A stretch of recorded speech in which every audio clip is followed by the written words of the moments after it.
Chapter 237. Song Hama, Cast Cloud Iron, Heaven's Inquisition, and the others all had their eyes wide open. They were prepared to enjoy the show of the year. They wanted to see how the young master of the noble Confucian family would deal with Guhan, a nobody who overestimated his own capabilities. However, Su Tianyuan didn't seem to care. He calmly took a sip of tea and said, "It's fine. Wild grass has its own tenacity. Sister Ling, it's good for you to go out and have a taste of wild grass. You can even have children. Our family of 4 can live happily together." What the hell? A family of 4 living happily together? Song Hama almost spat out a mouthful of blood. Qinpin, who was eating the last bit of frog meat, raised his head in confusion. "Guhan, what do you mean by family of 4? Do you want Qinpin to have 2 babies for you? Be good and eat the meat. Waiter, give me another 20 kilograms. This Mr. Su Tianyuan will pay the bill." Guhan didn't get angry. He just ordered another 20 kilograms of frog meat.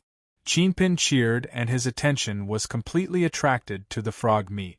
Liuyan Ling was also very calm. She seemed to be very used to Su Tianyuan's jumpy personality. "All right, brother Su Tianyuan, we've played together since we were young. Do you think I don't know what you're thinking? Your heart isn't with me, but with Sister Wuyue. Don't tease us husband and wife." Dong. Su Tianyuan's expression darkened when he heard Wuyue's name. He slammed the bowl on the table. "Sister Ling, you guys eat first. I have something to do. I'll look for you when it's time to mine."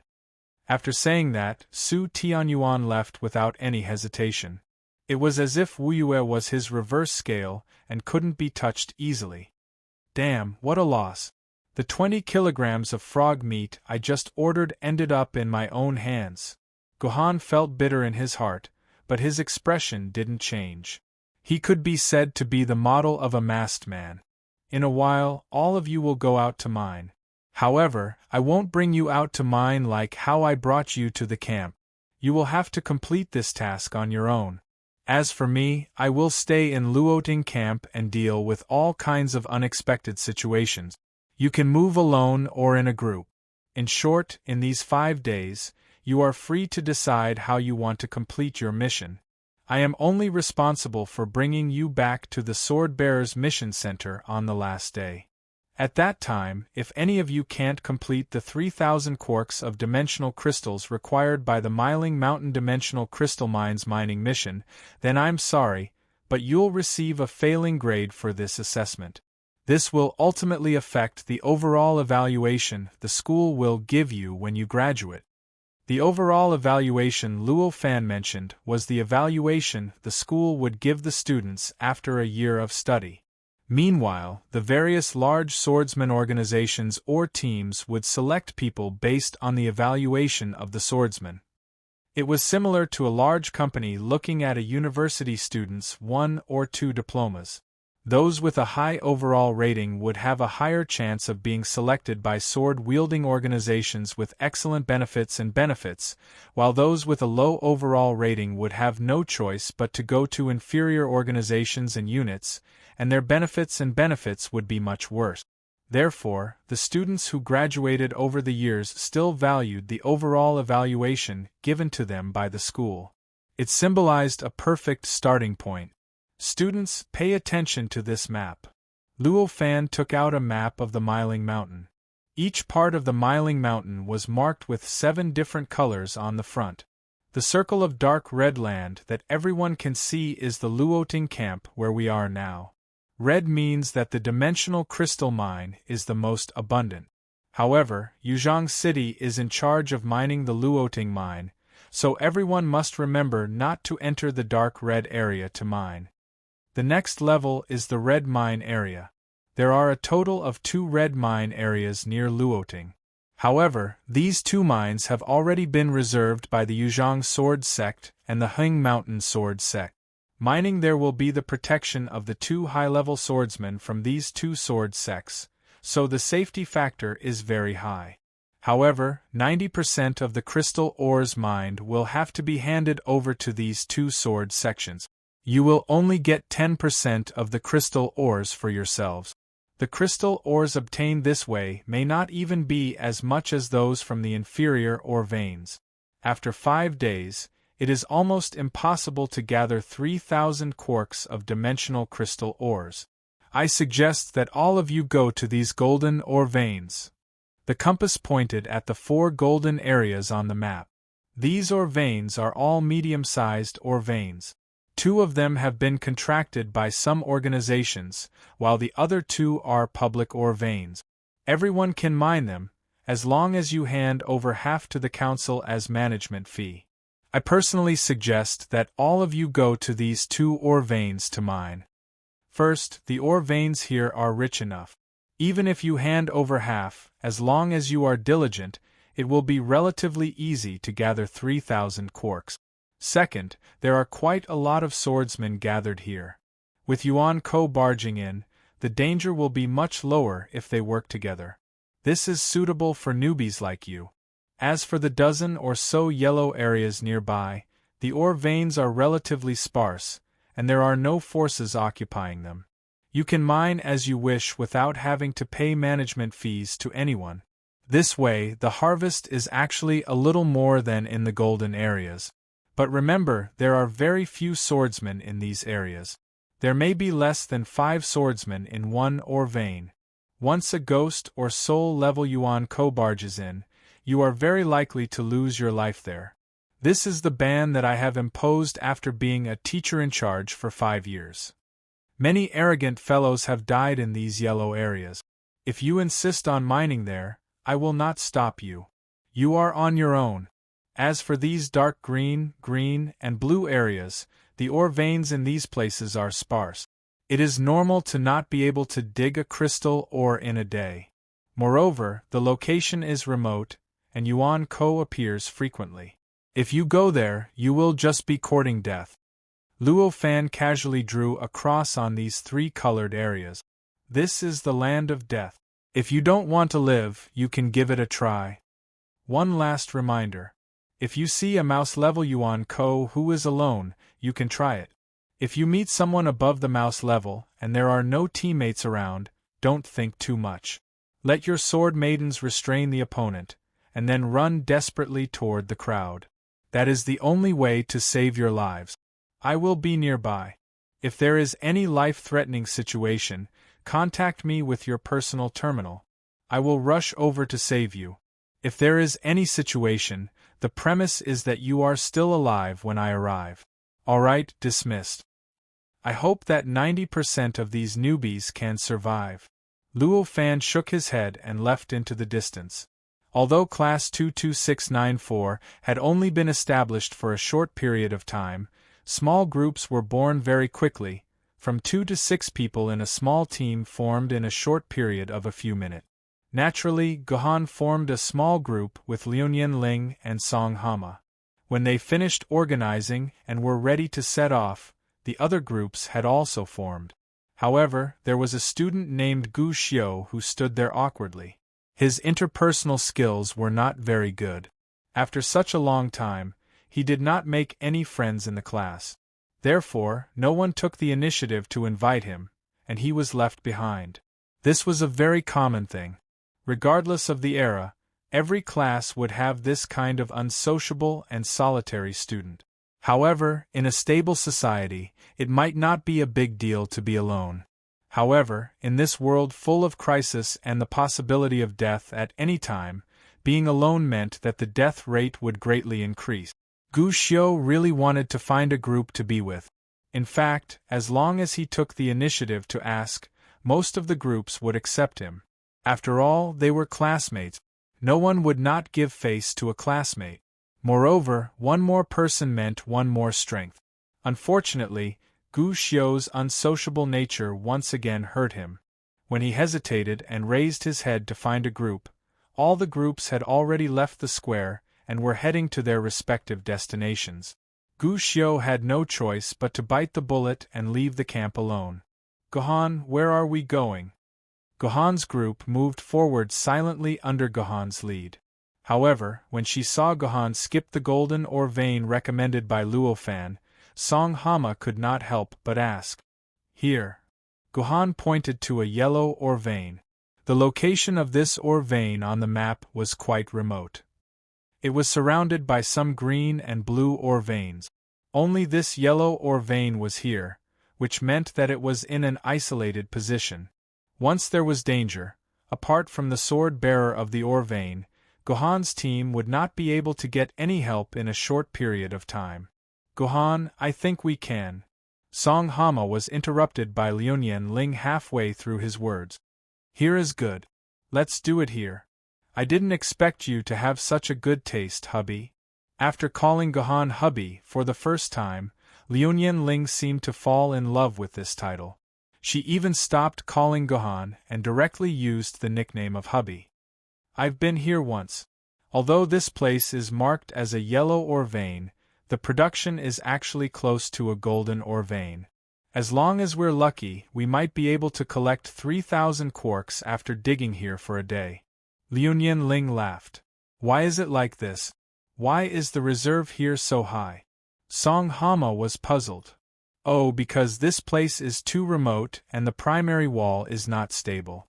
The chances of dimensional rifts appearing are very high, and the death rate is also very high. Normal sword bearers are not willing to come here to mine, and there are very few who mine here. After a long time, the reserve will naturally catch up to those rich ores that have been mined crazily. We can change to another place. Song Hama sighed silently. He had a feeling that there might be a big problem if he went here, but he could not be stubborn about this skilled and courageous couple. Chapter 238. The ore vein that Gohan had chosen was called the Lion Peak ore vein. At the foot of a mountain that looked like a lion, there was a medium-sized dimensional crystal ore vein that stretched for several kilometers. Unlike most of the ore veins that were buried underground and needed to be excavated, the main ore vein of the Lion Peak ore vein was hidden in the surrounding high mountain rocks. If one wanted to obtain the ore, they had to dig through the mountain rocks. On both sides of the cliff, there were dozens of holes that had been excavated by the sword-bearers over the years. These holes led directly to the area with the richest ore in the mountain rock. Which hole do we enter from? Song Hama was a little dumbfounded when he saw so many holes. People who had difficulty choosing would not be able to make a decision in a short period of time. Sirs, this lowly one suggests that you enter from the third hole on the left. Yesterday, a marquee with a purity of 5,000 quarks was excavated there. It must be a rich ore area. Digging there today will not go wrong. Suddenly, a crisp voice came from the bushes beside him. 10 seconds later, a person pushed the bushes aside and came out. Gohan took a closer look and saw that it was actually a child in his teens. His body looked very thin and weak, and it was obvious that he was malnourished. Who are you? A glint flashed in Gohan's eyes. It was too suspicious for a child to suddenly appear here. All right, don't scare him. I saw this child the last time I was here. Hey, Lil Soldier, do you still remember me? Liuyan Ling slapped Gohan's butt and enthusiastically chatted with the child. After a series of exchanges, Gohan also knew why there was a child here. The base city no longer encouraged outsiders to work in relatively safe areas, especially in areas with high incidence of dimensional rifts like the Myling Mountain. Ordinary humans were simply courting death here. On the contrary, the Myling Mountain region's valuable dimensional crystal ores deeply attracted those bold outsiders who were not afraid of death. In order to earn enough money, even if the death rate was twice as high, these outsiders would still have the guts to barge in and try to make a fortune. This was the nature of humans. However, most outsiders would choose to mine in the deep red mining area controlled by the Yuzhong city government or the golden mining area controlled by large organizations. Those areas had a large number of sword-bearers, and the safety factor was much higher. As long as one was lucky enough, one could earn a lifetime's worth of money in 5 years. Then, one could return to the city and enjoy a comfortable life without staying outside the city. This child called Lil Soldier was such an outsider. According to Lil Soldier, when his father and brother were mining in the golden mining area of the Miling Mountain, they encountered a dimensional rift that suddenly appeared in the mining area. Dozens of Yuan Ko rushed out from it. Although the sword-bearers in the mining area quickly dealt with these Yuan Ko, the outsiders near the dimensional rift suffered heavy casualties. More than 100 people died. It was unknown if Lil Soldier's father and brother had good or bad luck. Although their lives were saved, one of them had lost an arm and a leg, while the other had his entire lower body from the waist down eaten by Yuan Ko. Now, both of them were frozen in the freezer, waiting for the surgery fee of 2 million yuan to regenerate their limbs. When Lil Soldier's mother saw this situation, she immediately remarried and left. However, Lil Soldier gritted his teeth and ran to the Miling Mountain to continue his father and brother's old path of mining in the ore vein to earn money. Moreover, in order to raise the treatment fee as soon as possible, Lil Soldier braved the great danger and ran to the Yellow Zone. Even the bold outsiders wouldn't dare to stay in this area for a long time to mine. According to Lil Soldier, if he was lucky, he would continue to live and save up the treatment fee for his father and brother. If he was unlucky, he would just die and end all his troubles. He wouldn't have to continue living in this terrible world. After listening to Lil Soldier's story, Gohan had some faint admiration in his heart.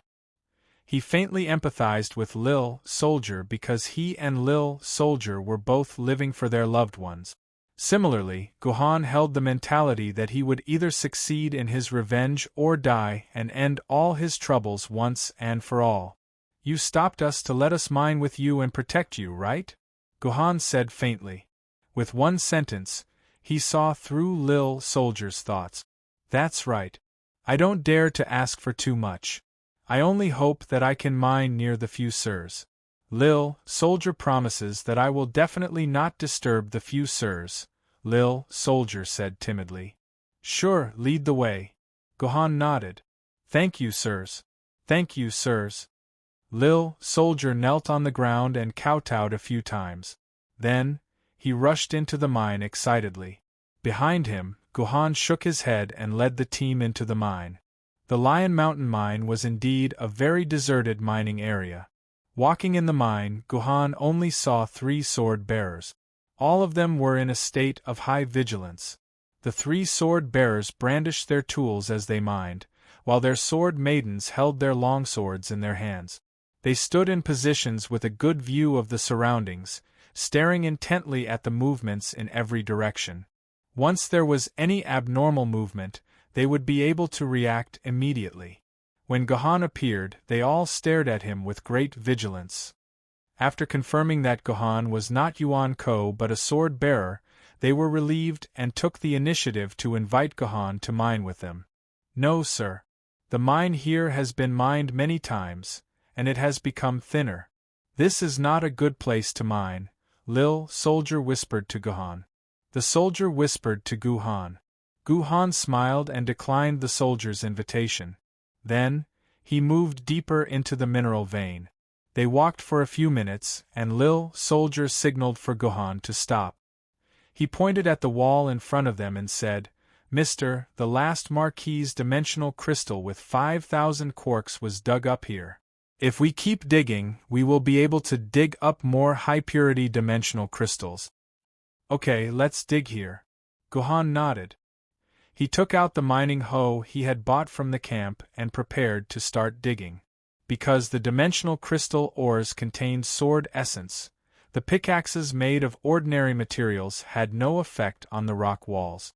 Only dimensional iron forged with dimensional crystal stone powder could dig through these rocks. Because of the dimensional crystal powder, these mining hoes were not cheap. Hoes with 5% dimensional crystal powder were sold for $1,000 each. That was almost the same price as a dimensional crystal mine, which was worth 100 sword elements. If it was a mining hoe with more than 10% content, it would sell for a high price of 5,000 yuan per hoe. At the same time, Song Hama and Liuyan Ling sent their lady swordsmith, Heaven's Inquisition, and cast cloud iron to the 2 ends of the tunnel.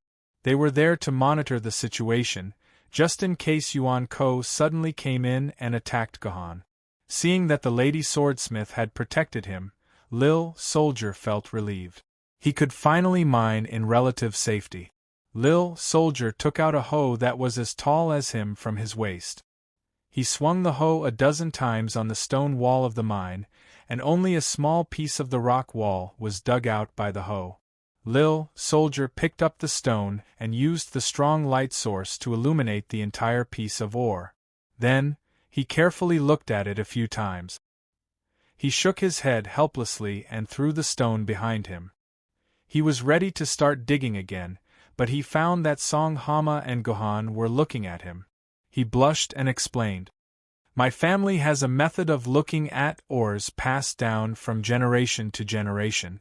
According to the color of the ore, we can roughly see if there are any dimensional crystals inside the ore. Just now, when I saw that the stone was completely white, I knew it was just an ordinary stone. There was no dimensional crystal mine inside. Every piece of rock dug out in the mine could possibly contain a dimensional crystal mine.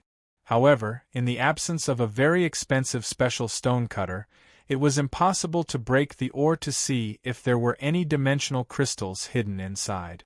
Therefore, the mined ore could only be stored first.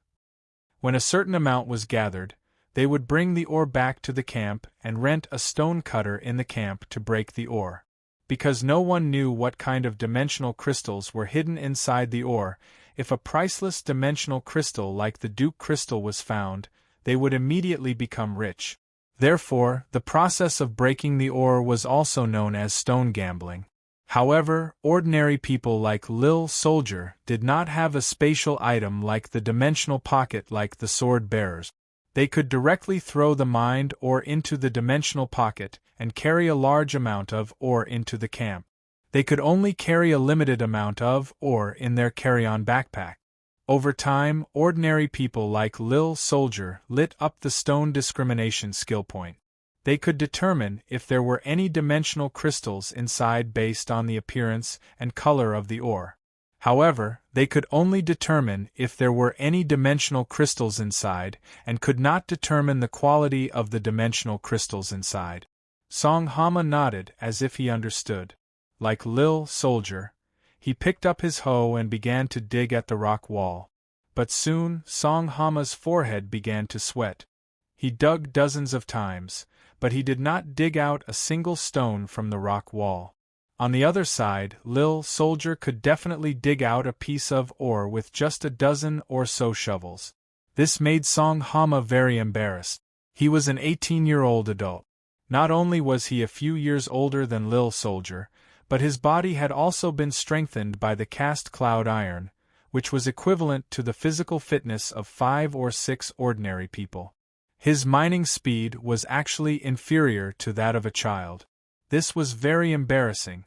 Sir Song Hama, the way you use your strength is wrong. Lil Soldier was very quick-witted. He saw Song Hama's predicament at a glance and took the initiative to explain. These rock walls are very hard because there are dimensional crystals inside. It is very difficult to dig them out with brute force. You must use your skill to dig them out. Then, Lil Soldier explained in detail how to use his skill to dig. Song Hama was also not a fool. After Lil Soldier explained a few times, although it was still not smooth, he quickly dug out his first ore. Look, Sour Popsicle. I Toad Song am still very talented in mining. Song Hama proudly took out the stone that he had just dug out and showed it off in front of Gohan. As a result, Gohan looked at Song Hama with disdain and then pointed to his feet. Song Hama looked at Gohan's feet and suddenly stopped talking. His face was stiff like pickled vegetables. At this time, there were actually 4 or 5 stones piled up under Gohan's feet. It seemed that he had already comprehended the mining method. Then, he looked at Liunian Ling Wao. It was even more exaggerated. There were almost 10 stones piled up. Song Hama suddenly felt like an idiot. He angrily threw the stones into his dimensional pocket and vented his anger on these unlucky rock walls. Then, he vented all his anger on these unlucky rock walls. For a moment, the entire mine was filled with the sound of hose being swung. It was a scene of bustling activity. No one noticed that at this time, at the top of the pitch-black mine, a small scarlet crack suddenly tore open. A dark red magma-like claw suddenly stretched out from the crack. Chapter 239. Hey, this is... The soldier looked at the glowing ore in his hand. Based on his experience, there had to be a crystal inside, and it might be a high-quality one. It might even be an expensive viscount. The soldier carefully put the ore into his backpack. But as soon as he opened his backpack, he felt someone pulling him. The ore flew out of his hand and flew more than 10 meters away. "What are you doing?" The grieving soldier wanted to say something, but in the next second, a ray of light shot at the place where the soldier had just been standing. With a flash of fire, the ground was melted into an egg-sized dent. Seeing this scene, the soldier was scared out of his wit. If the man had not pulled him away in time, he would have been shot through the head by the light and died. "Be careful. It's Yuan Ko." The soldier heard the sword-wielder who had saved his life speak. He looked up and realized that this person was none other than Gu Han, the one who had a pouch on his chest. At first glance, he looked a little funny, the sword-wielder Gu Han. At the same time, the soldier also saw Yuan Yen, who almost killed him just now. He was a soldier in full white armor and a ferocious white helmet. He was holding a sci-fi-looking rifle in his hand. The ray just now should have come from that gun. It's the storm soldier of the Empire. Gohan recognized Yuan Ko immediately. Only the storm soldier from Yuan Ko's movie Alliance would wear such a unique armor. No other Yuan Ko would wear such an outfit. Storm soldier? Isn't that the ghost Yuan Ko?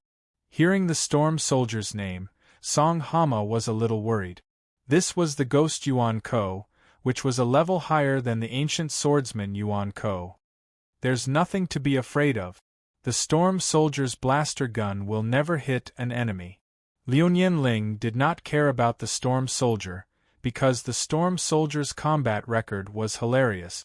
As the most common trash in the Yuan Ko movie Alliance, the storm soldiers were famous.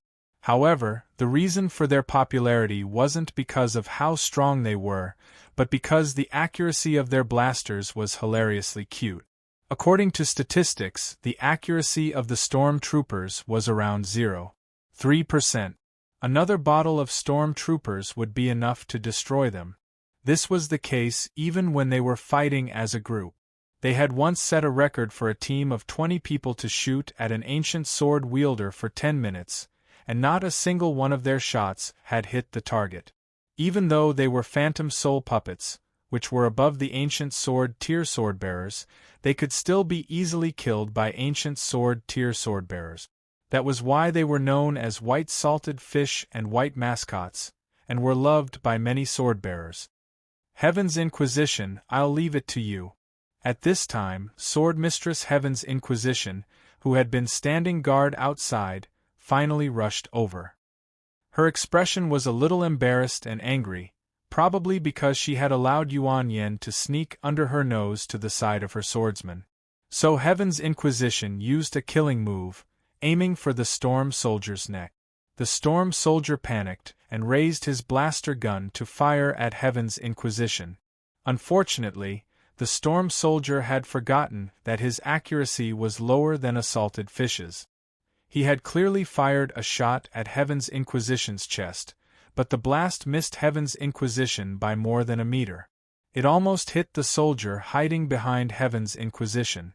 The charging time of a blaster gun was 1.5 seconds. This meant that within 1.5 seconds, the storm soldier would lose all ability to attack. This 1.5 seconds was enough for Heaven's Inquisition to reach the storm soldier's side and stab his sword into its body. Let me show you the art of swordsmanship. Heaven's Inquisition was indeed worthy of being the sword of Chu Yuan. I didn't write it wrongly. Yes, it's Chu Yuan. 1,000 years later, people would think so.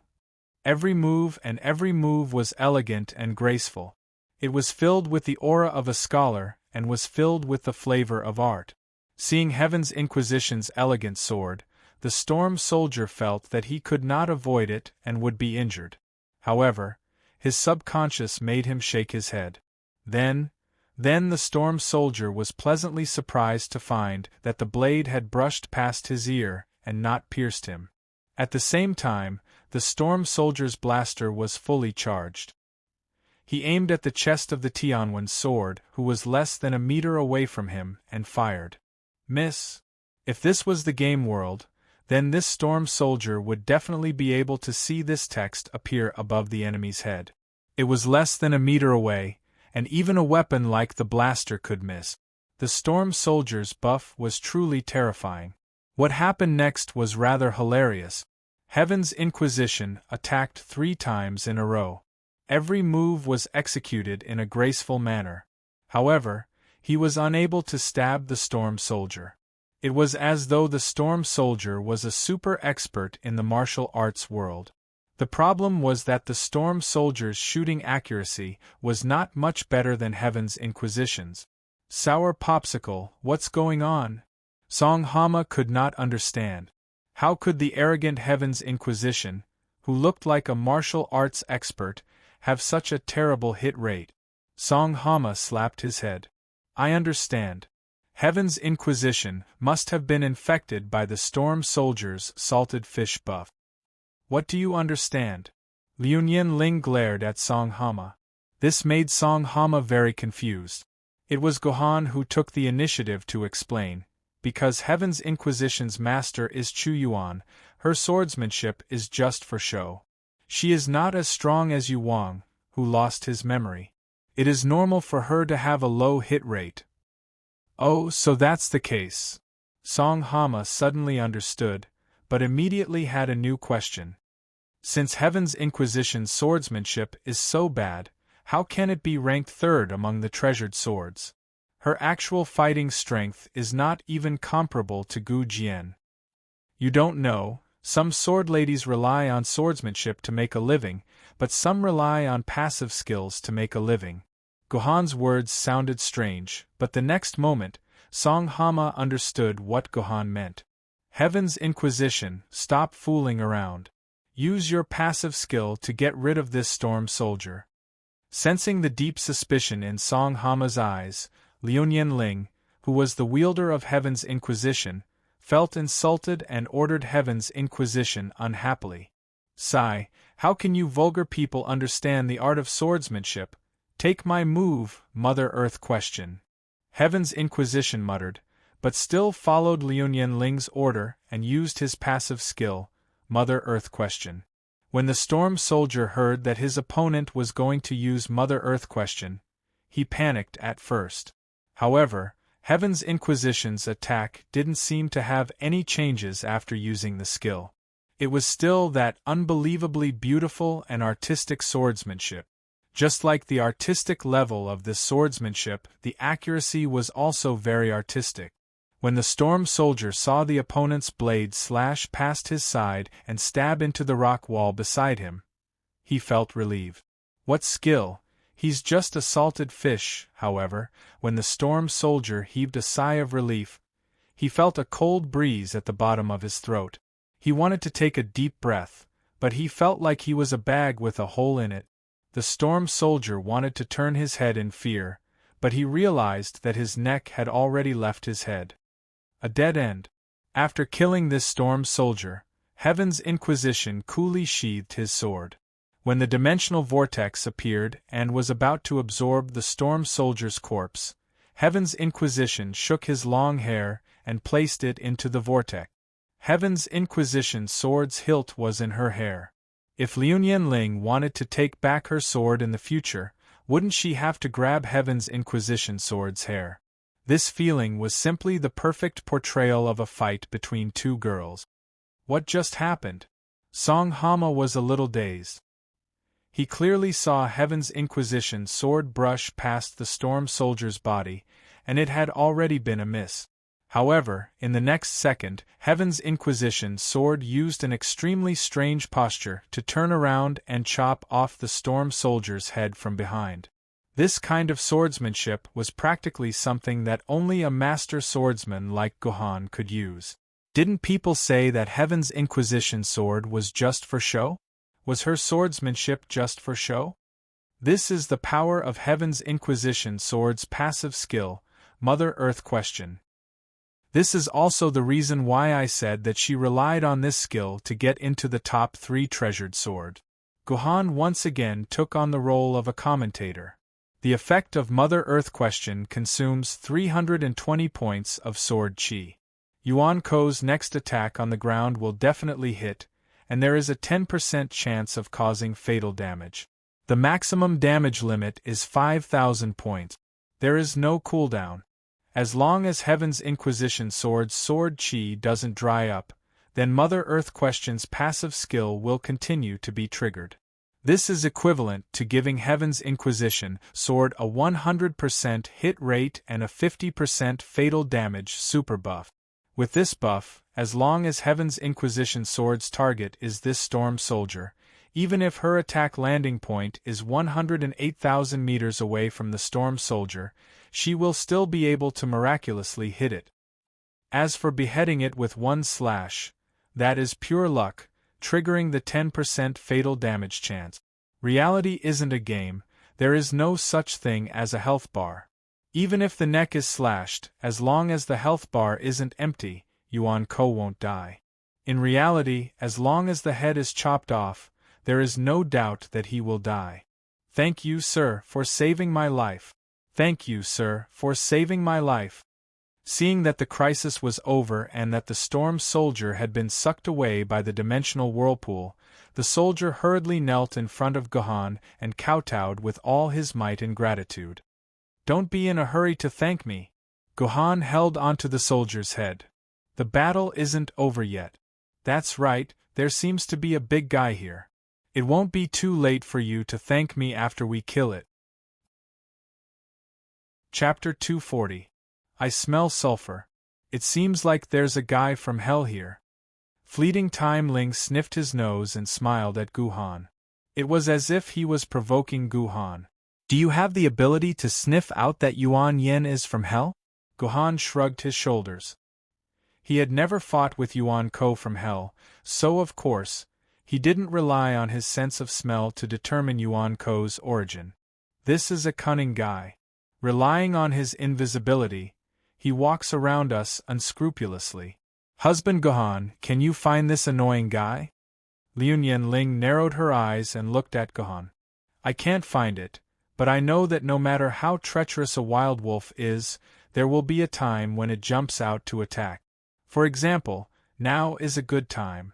Once he finished speaking, Gohan's body flashed and he suddenly appeared beside Song Hama. He pushed him to the side of Cast Cloud Iron, who had arrived late. Protect your best friend, Cast Cloud Iron. Understood. Cast Cloud Iron hugged Song Hama and then looked at Gohan. He was shocked to find that a piece of cloth was missing near his thigh, and his flesh was already blood-red. Gohan, are you hurt? Ah, I was just scratched by a beast, it's not a big deal. Gohan smiled, took out a bottle of medicine from his pocket, and sprayed it on his wound. This was a rapid hemostasis and healing spray distributed to sword-bearers in Yuzhong City. Generally speaking, it would take less than 5 seconds for an ordinary wound to heal and scab. However, 10 seconds had passed, and the wound was still bleeding. This is fire poison. Ordinary medicine can't cure it. You have to lie in the medical pod for a while. Liu Ling, who had been paying attention to Gohan's wound, said with some concern. This beast won't give me a chance to enter the medical pod. He's watching us from somewhere, ready to give us a fatal blow at any time. Gohan threw the spray back into Cast Cloud Iron's pocket, and then picked up the unconscious Chinpin from the nursery bag. He patted her little face and said, Wake up, wake up! What's wrong? Is it time to eat, Gohan? Chinpin's little stomach is already growling. It was less than 2 hours since the 40 kilograms of frog meat at noon, but Chinpin was actually hungry again. We'll eat later, Chinpin. We're going to fight now, and there's a beast lurking around us. Can I borrow your body? Gohan and Qingpin discussed it. He let Qingpin transform into a sword. No, Qingpin can get rid of him by herself. Hearing Gohan want her to transform into a sword, Qingpin screamed and immediately became energetic. She jumped out of Gohan's nursery bag. The little one's body jumped in the mine, and Qingpin's sword also appeared in her hand. Qingpin smelled the smell of 3 stinky dogs. 3. Liu Ling almost laughed out loud. In her perception, this time Yuan Ko was indeed a dog from hell. However, it wasn't 3, but only 1. 3. Different from the laughing Liu Ling, hearing Qingpin say 3, Gohan's eyes lit up. Qingpin, do you know where these 3 dogs are? Don't joke, how could Qingpin know? Liu Ling just wanted to say that, but Qingpin nodded hard. I know, Qingpin knows where these 3 stinky dogs are. Stinky dogs, eat your grandma Qingpin's sword.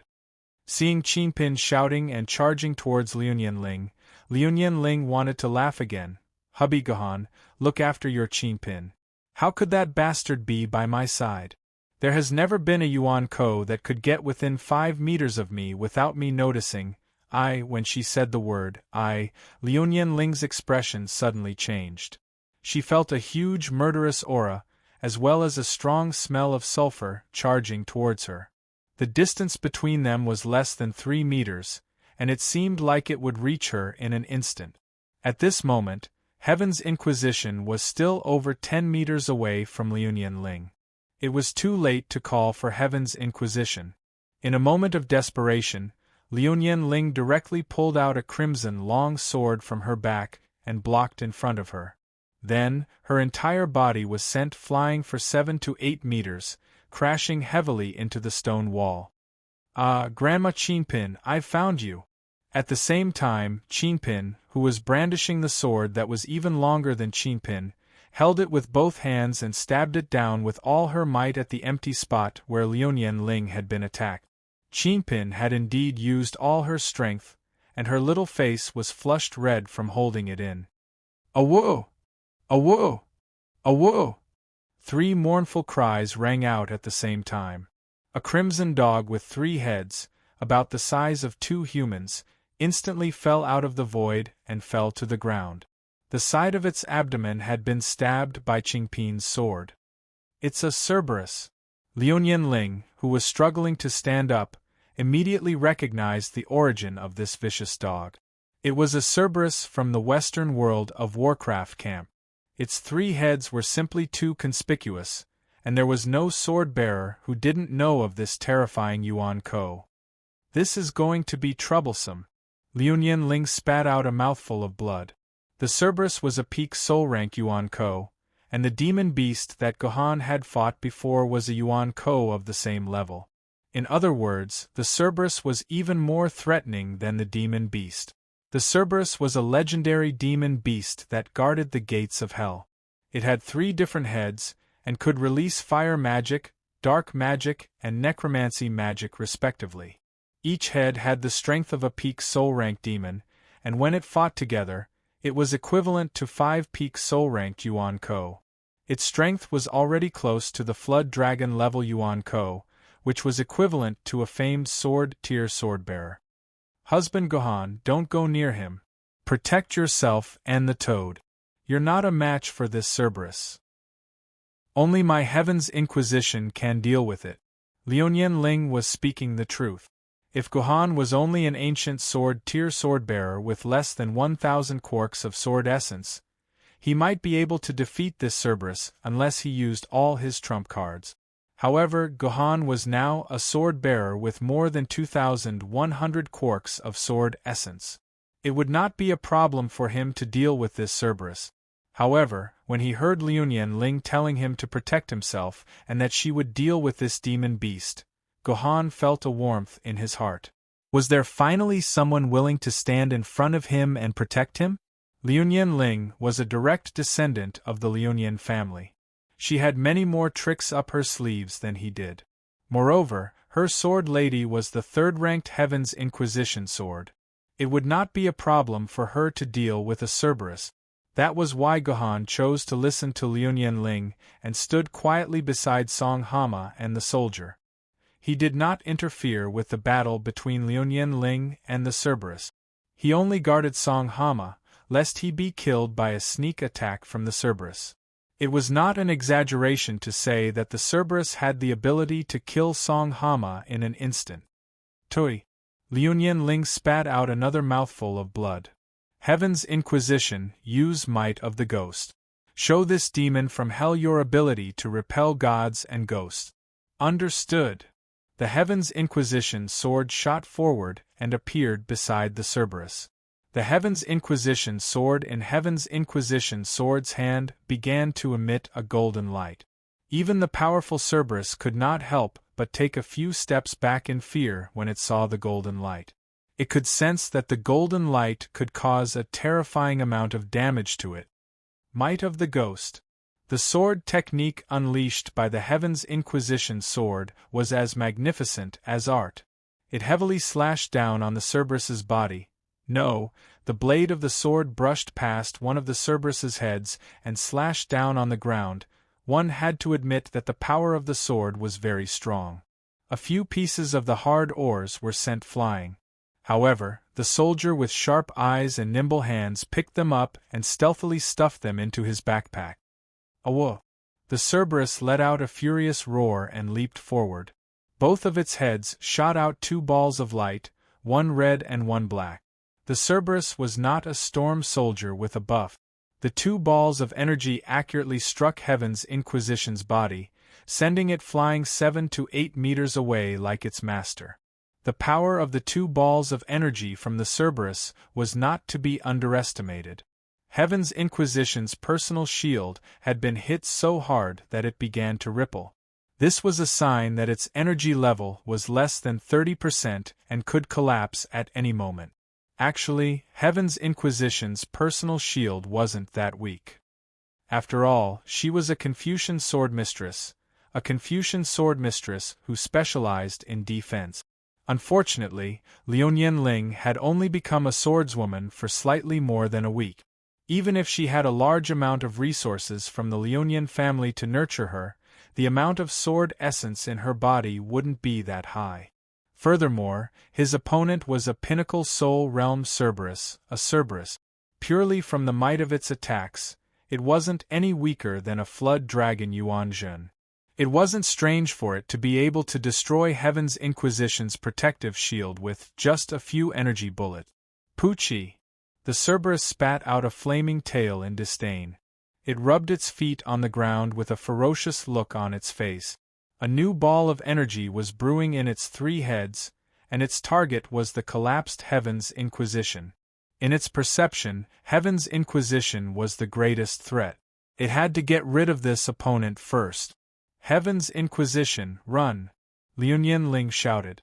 If Heaven's Inquisition was hit by another 3 balls of energy, her personal shield would really shatter, and her durability might even drop to 0. Huh! Heaven's Inquisition seemed to be a little stunned. It sat there in a daze, not moving an inch. Just as the Cerberus's energy ball was about to be completed and was about to be fired, a small figure suddenly jumped up from the ground and sat on the Cerberus's body.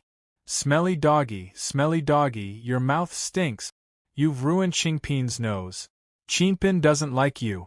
Qingpin doesn't allow you to spray such smelly things. Qingpin pinched his nose with one hand and used Qingpin's sword with the other to slash at the Cerberus's head. Gotcha! With a flash of fire, Qingpin's sword was actually repelled by the Cerberus's tough skin. He had almost forgotten to mention that, as a demonic beast from hell, the Cerberus fur could ignore the attacks of an ancient sword-rank sword lady. Awoo! Although it wasn't injured, the Cerberus was very unhappy that it had been slashed. It was actually being ridden on by such a weak little thing. How was it going to be a handsome doggy in the future? With a flip, the Cerberus threw Qingpin, who was riding on its back, to the ground. At the same time, it used one of its claws to press down on Qingpin's stomach. Its 3 heads opened their mouths at the same time.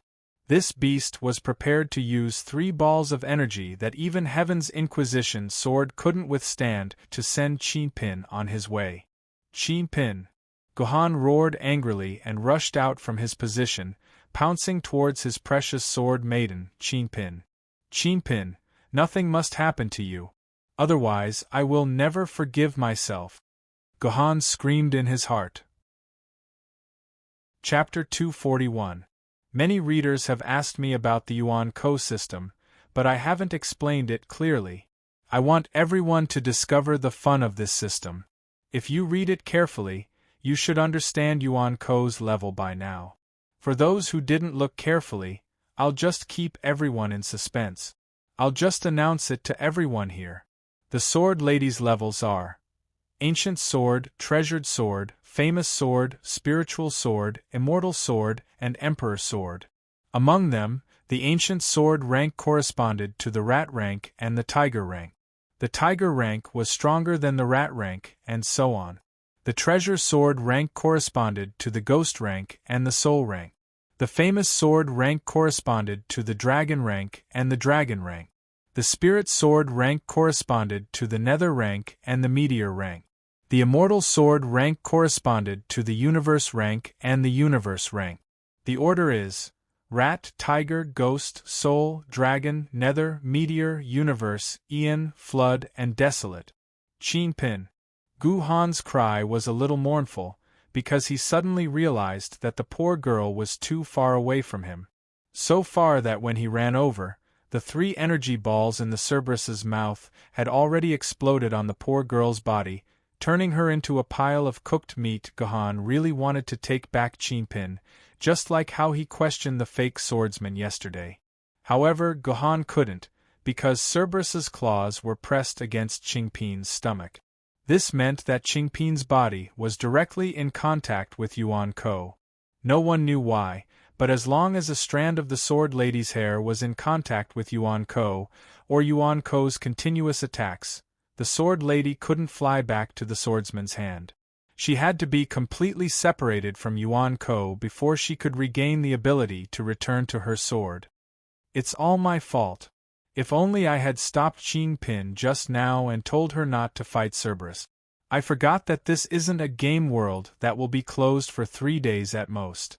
This is a real world where death is possible. Even though Gohan was filled with regret, and even though he was running as fast as lightning, it was no longer of any use. The 3 mouths of the Cerberus had already opened to their widest extent, and the 3 energy balls of different colors had also expanded to their limits. In the next second, the 3 energy balls shot out and bombarded Qin's body. No. Gohan's trembling voice was unable to save Qin at all. There was only a popping sound, and 3 energy balls of different colors. Wait, why was it a popping sound? Shouldn't it be an explosion? Gohan stopped in his tracks, and for the first time, he revealed a silly expression. The facial muscles on his face, which were originally filled with grief and indignation, suddenly turned silly, and he couldn't react in time. It was a very funny state of stretching his skin and muscles, completely ruining Gohan's handsome face. So what exactly happened to cause such a funny change in Gohan's expression? The reason was very simple. Just now, Cerberus had been chanting for a few seconds, and the energy balls that had expanded to their limits suddenly burst like a bubble. Nothing happened, and naturally, nothing happened to Qin. Not only did Gohan and the others not expect such a situation to happen, but even Cerberus itself seemed to be dumbfounded. Each of its heads looked at the other 2 heads inexplicably, as if they were looking at 2 idiots. Its mouth opened unconsciously, and once again accumulated energy. But this time, it didn't expand to its maximum size. When it had only gathered half of its size, it burst again like a soap bubble with a pop. Qin, are you okay? At this time, Gohan, who was in a daze for a second, also rushed to Qin's side. Then, he kicked the belly of Cerberus, who was still in a daze, and kicked this beast that weighed hundreds of kilograms to the ground. He quickly held Qin in his arms and asked with concern, "Ah, Qin." Chinpin originally wanted to say that he was okay, but his eyes rolled, and his chubby little hand covered his stomach. He had an expression as if he was about to give birth. Ah, Gohan, Chinpin's stomach hurts so much. Is Chinpin going to die? Can Chinpin have another meal of spicy frog meat before he dies? If he can eat another 50 kilograms, Chinpin can die without regret. Gohan smiled. It seemed that Chinpin was fine. He had also lost his sense of propriety just now. The energy of the shield was obviously not depleted much. How could the cute Chinpin be injured? But even so, Gohan still readily agreed to Chinpin's request, and promised her that he would take her to eat spicy frog meat later. Hey, can the two of you change the time to show your filial piety? That Cerberus is still alive. Song Hama reminded them helplessly. Alright, Chinpin, you've made a scene, fought, and scared me to death. Obediently give me your neck, and let Gohan take revenge for you. At this time, Cerberus, who had been kicked down by Gohan, stood up again. There was a fierce and vicious look in his eyes. In his opinion, it must be this human who suddenly appeared and caused him to make such a big fool of himself. Awoo! Cerberus roared. Since the magic has failed, then my teeth are not to be trifled with. I'm going to crush this damned human's throat. Cerberus leaped up, and just as it was about to bite Gohan's neck, a silver light suddenly flew out and pierced Cerberus's body, knocking this evil beast to the ground once again. At the crucial moment, Sword Lady Heaven's Inquisition stood in front of Cerberus once again.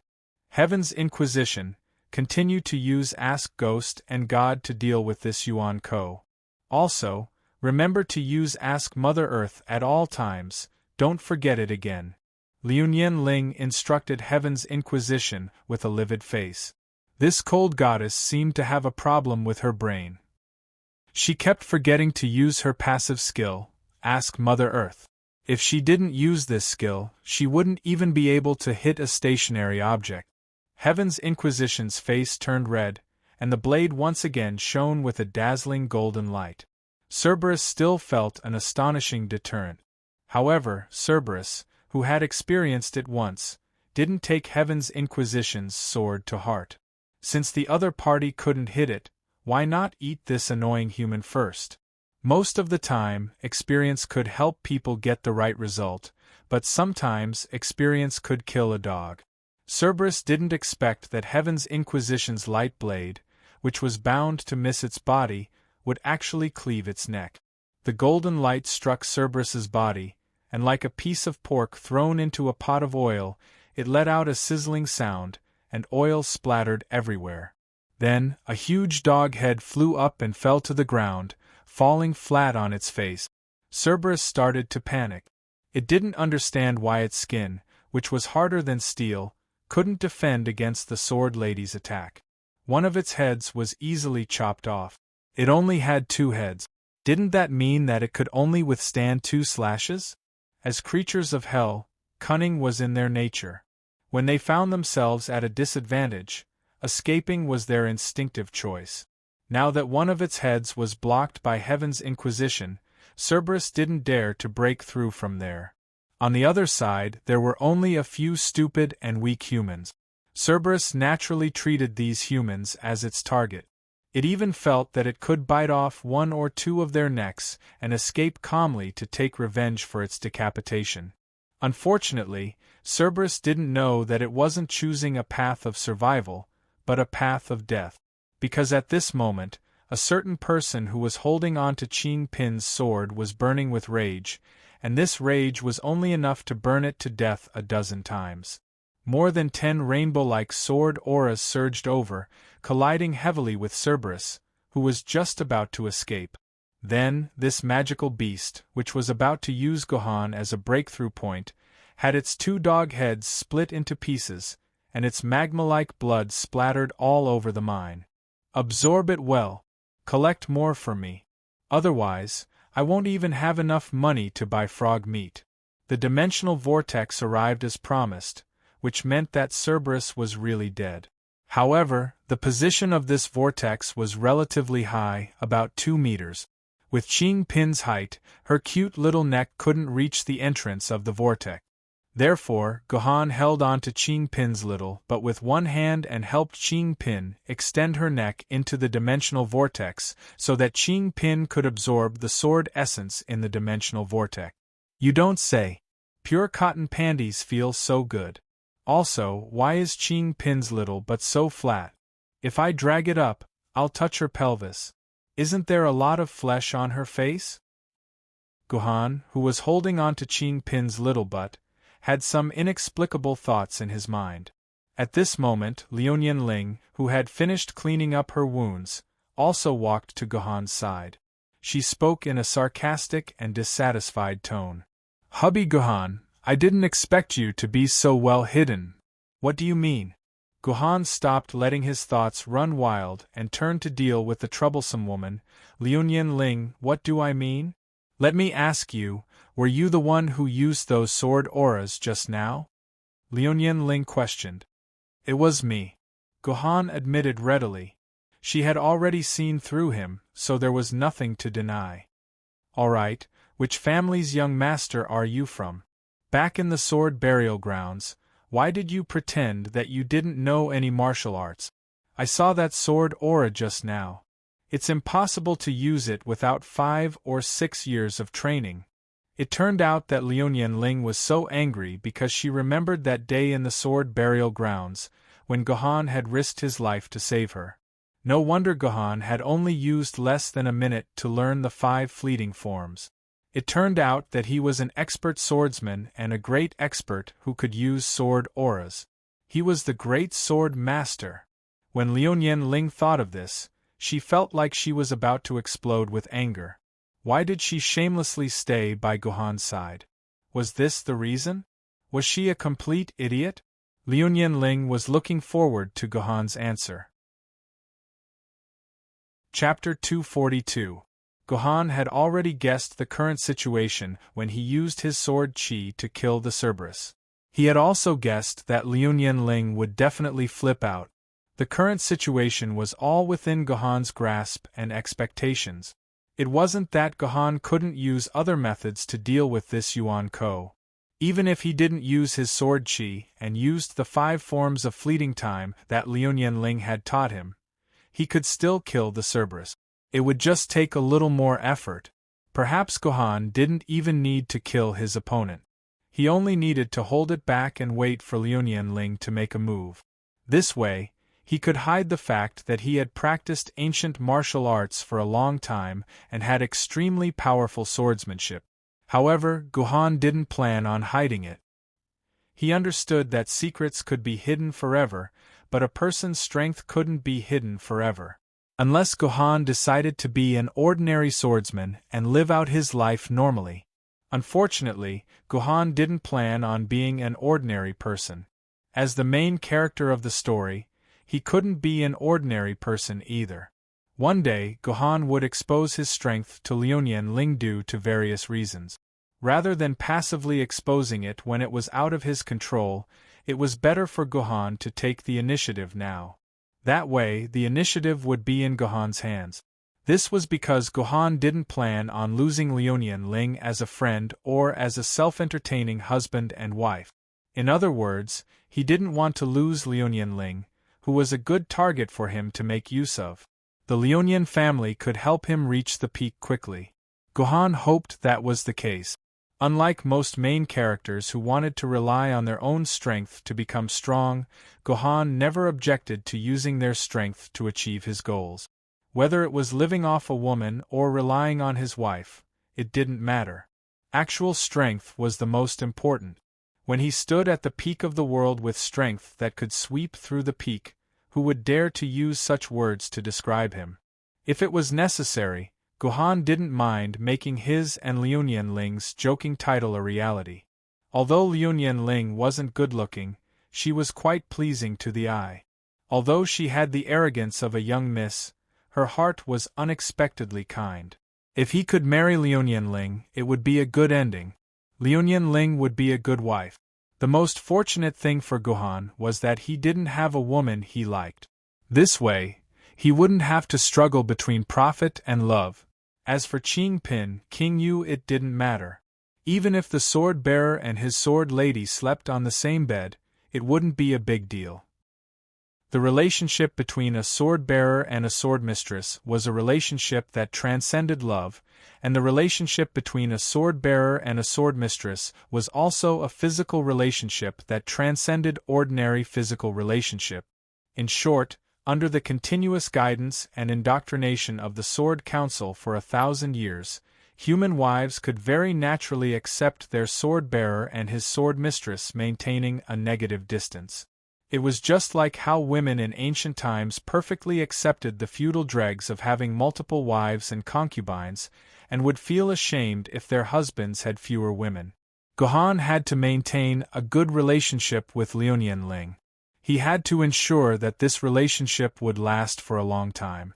So, he had to reveal the problem of his swordsmanship as soon as possible. The longer he held it in, the more troublesome it would be to deal with it. Didn't you see those melodramatic love dramas? They were all because of a small matter, gradually going out of control, and finally breaking up. It was all like this. So, Gohan decided to take the initiative to reveal this point. Gohan had plenty of methods to stitch up this small crack. Gohan calmly let go of Qing Pin's sword. When she turned back into the cute Qing Pin, he took out 2 earplugs and stuffed them into Qing Pin's ears. He put her back into the pouch and patted Qing Pin's head. Good girl, the adults are talking. Go to sleep. After settling down Qing Pin, Gohan turned around and asked the furious Liuyan Ling, "Are you excited? Your heart is in a mess. Is my position in your heart really that important?" Faced with Liuyan Ling's questioning, Gohan was not ashamed, fearful, and did not retreat. Instead, he took a step forward and forced the aggressive Liuyan Ling to take a step back. In addition to that, he asked the question in Liuyan Ling's heart. Liuyan Ling's imposing manner weakened unknowingly. "Then let me ask you, Miss Ao, what was our relationship back then?" Gohan stared into Liuyan Ling's eyes.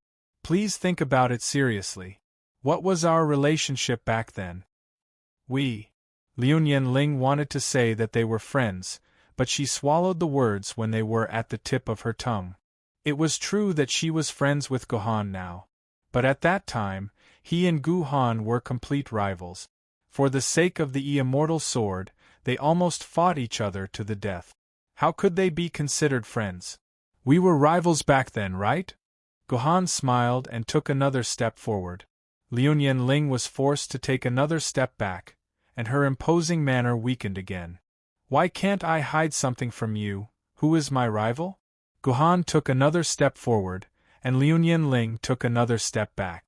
"I didn't want to provoke you back then, my dear Miss Ao Lin. I can't handle your family background. I, Gohan, am not the kind of man who wants to rely on women to succeed. I want to rely on my own strength to stand at the peak of this world. I lied to you. I tried my best to pretend to be ordinary so that I wouldn't attract your interest. We were just strangers who met by chance, and we would never cross paths in this lifetime. So, I only lied to a stranger, Ao Lin, and not my good friend. Do you understand?" Liuyan Ling was at a loss for words. She started to accept Gohan's logic, and felt that Gohan was right. So, she took a step back instinctively, and Gohan took another step forward. "But you seem to be pestering me. You are the one who appeared by my side, the one who saved my life, the one who is with me, and the one who promised to be my husband and wife. Although I don't want to admit it, the truth is that we are already good friends. I feel that I can't hide it from you anymore." Gohan stretched out a hand and placed it in front of Liuyan Ling instantly. He smiled like a flower, and revealed a smile like the spring breeze. "So, Miss Ao Lin, from today onwards, let's be a pair of true friends, okay?" "Okay." Liuyan Ling lowered her head. Facing Gohan's smile, Liuyan Ling couldn't reject it. Moreover, she also acknowledged Gohan's words from the bottom of her heart. All the anger from before instantly vanished. "Thank you for your understanding." Gohan took another step forward, and pressed Liuyan Ling against the stone wall. His mouth slowly moved to Liu Ling's ear, and said in a ticklish tone, "As a witness of the beginning of our friendship, let me give you a gift, okay?" "Gift? What gift?" Liu Ling looked up in confusion, and saw that Gohan had already leaped away from her side, and jumped to the empty space in the mine cave. "Let me borrow your Yi Xian sword." Only then did Liu Ling realize that her Yi Xian sword was already in Gohan's hands. At this moment, he was holding onto her Yi Xian sword, and he was moving up and down in the air, like a willow fluttering in the wind, and also like a pine tree that wouldn't fall. His graceful bearing was even more beautiful than when Heaven's Inquisition was performing his sword dance. "This is..." Liu Ling's eyes widened. She suddenly realized that what Gohan was using seemed to be a very familiar sword technique. It seemed to be the 5 fleeting time that she had taught Gohan. The movements and moves were all similar, but it had become a completely different sword technique. The original 5 fleeting time was just an ordinary beginner's basic sword technique. There was no subtlety or power to speak of, and it was a very simple sword technique that only beginners would practice. But now, in the hands of Gohan, the 5 forms of the fleeting time had become a sword technique that could kill without leaving a trace. It seemed ordinary, but each move contained a terrifying killing move. In the hands of Gohan, the 5 forms of the fleeting time had been upgraded by who knew how many times.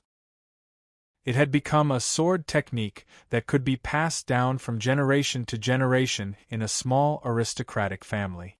It was a peerless sword technique that could make an aristocratic family prosper and also destroy it. To put it simply, such a sword technique could cause a bloody storm in the Jianghu. "Is this really the 5 fleeting time that I taught Gohan?" Liu Ling deeply doubted. "This sword technique is my gift to you. Do you like it? Can you forgive me now?" After demonstrating the sword technique, Gohan passed the Yi Xian sword back to Liu Ling. Liu Ling recalled the 5 fleeting time that Gohan had just demonstrated. She discovered to her dismay that Liu Ling might be able to improve the 5 fleeting time in various ways, but it was impossible for her to improve it to Gohan's level. Perhaps only her uncles could do it. "It's a very good gift. I forgive you." Liu Ling gave Gohan a hard kick. This kick meant that she, Liu Ling, had forgiven Gohan for hiding it from her, and their relationship had taken another step forward. "Sour Popsicle, you've changed. I don't even recognize you anymore." Song Hama, who had witnessed the whole process, suddenly sent a message to Gohan. Song Hama could not believe that this person who had flirted with Ao Lin and was so good at flirting with girls was his good brother of 12 years, Sour Popsicle. "You should be happy for me, you stinky toad. I've officially put an end to my past since yesterday," Gohan replied to Song Hama. When Song Hama saw this message, he immediately recalled the scene of Gohan's parents' ashes exploding. He suddenly felt that the thing that had been troubling his brother for a long time had disappeared. But was this really a good thing? The 3 sword bearers present each had their own thoughts. None of them really cared about the modified 5 fleeting time. However, one of them had memorized the entire sword technique and tried his best to replay it in his mind over and over again. Many years later, a sword-bearer who claimed to be Gohan's in-name disciple rose to prominence in Yuzhong City and created another legend. Of course, this was another story altogether. Chapter 243. 3 hours later, Gohan and the other 2 left the Lion Mountain mineral vein with the soldier. The soldier's backpack was filled with ores that he thought might contain dimensional crystals. Although Gohan and the others had nothing on them, their dimensional pockets were filled with ores. Although they were novices compared to the soldier, Gohan's mining efficiency as a swordsman was not comparable to that of an ordinary person like the soldier. Each of their dimensional pockets contained more than 3 times the amount of ores that the soldier had, especially Gohan, who had quietly dug the most. He had almost completely filled a few cubic meters of dimensional pocket. The road back to the camp from the Lion Mountain mineral vein was also relatively dangerous. There was a high chance that they would encounter Yuan Ko, who would suddenly appear. However, it seemed that the Yuan Ko in the mine had accumulated enough luck, so they did not encounter a new Yuan Ko along the way and returned to the camp safely. The next thing they needed to do was to go to the stone crusher in the camp and smash the ores they had dug up to see if there were any dimensional crystals hidden inside. If there were, what kind of dimensional crystals were hidden? The stone crusher sounded relatively low-end. It seemed that it was enough to use a few iron hoes to smash the ores into pieces. But in fact, the stone crusher was a very high-end and valuable machine. There were only 3 stone crushers in the entire Luoting town camp, so they were absolutely rare. This was because ordinary materials could not cause any damage to the ores in the dimensional crystal mine. A hammer made of dimensional alloy containing dimensional crystal powder was needed. At the same time, in order not to damage the dimensional crystals inside while crushing the ores, the stone crusher used a very complicated bit matrix technique. You don't need to know what this technique is. Anyway, it's very awesome and expensive. The official price of a stone crusher was as high as 160 million renminbi, and one needed an additional 160,000 hero coins to buy it. If one was not a powerful force, they would not be able to afford this gold-swallowing behemoth. The stone crushers in the Luoting camp belonged to 3 different forces, namely the Yuzhang Sword Sect, the Heng Mountain Sword Sect, and the Council. The soldier who was familiar with the Luoting camp explained to Gohan. Are there any differences between these 3 forces? Gohan asked. Of course there's a difference, the soldier said. In terms of quality, the official machine is the best and has the fewest people in the queue. It has 5 workstations and can crush 5 pieces of ore at the same time. It is also the only stone crusher that can crush princes. The Heng Mountain Sword Sect's machine is ranked 2nd. It has 3 workstations and can crush Duke. The Heng Mountain Sword Sect has the 2nd most people in the queue. The worst quality machine is the one from the Yuzhang Sword Sect. They also have 3 workstations, but they can only crush earls. However, they have the most people in the queue. Wait, I'm a little confused. Since the official machine is so good, and it's the only stone crusher that can crush Imperial Zergs, why are the people queuing up the least? Song Hama scratched his head. Also, what do you mean by Emperor, Prince, and Duke? Then let me explain them to you one by one. The soldier organized his words. Species refers to the level of sword element in the dimensional crystal. It's named after the ranks of nobility in ancient times.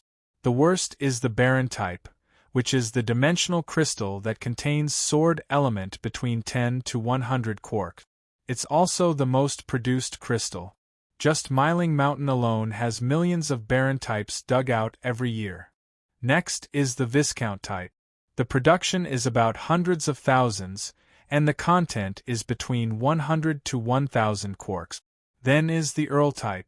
Starting from the Earl type, the production can't be described as tens of thousands. It can only be calculated as thousands.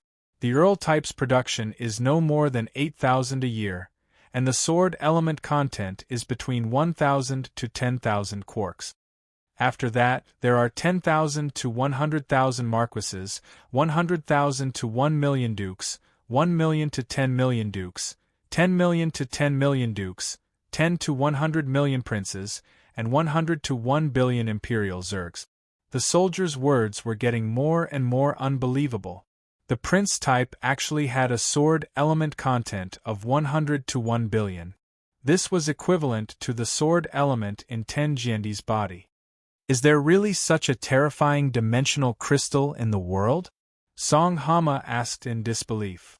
Well, I don't know about the Imperial Zergs and Prince types, but I've seen the dukes with my own eyes.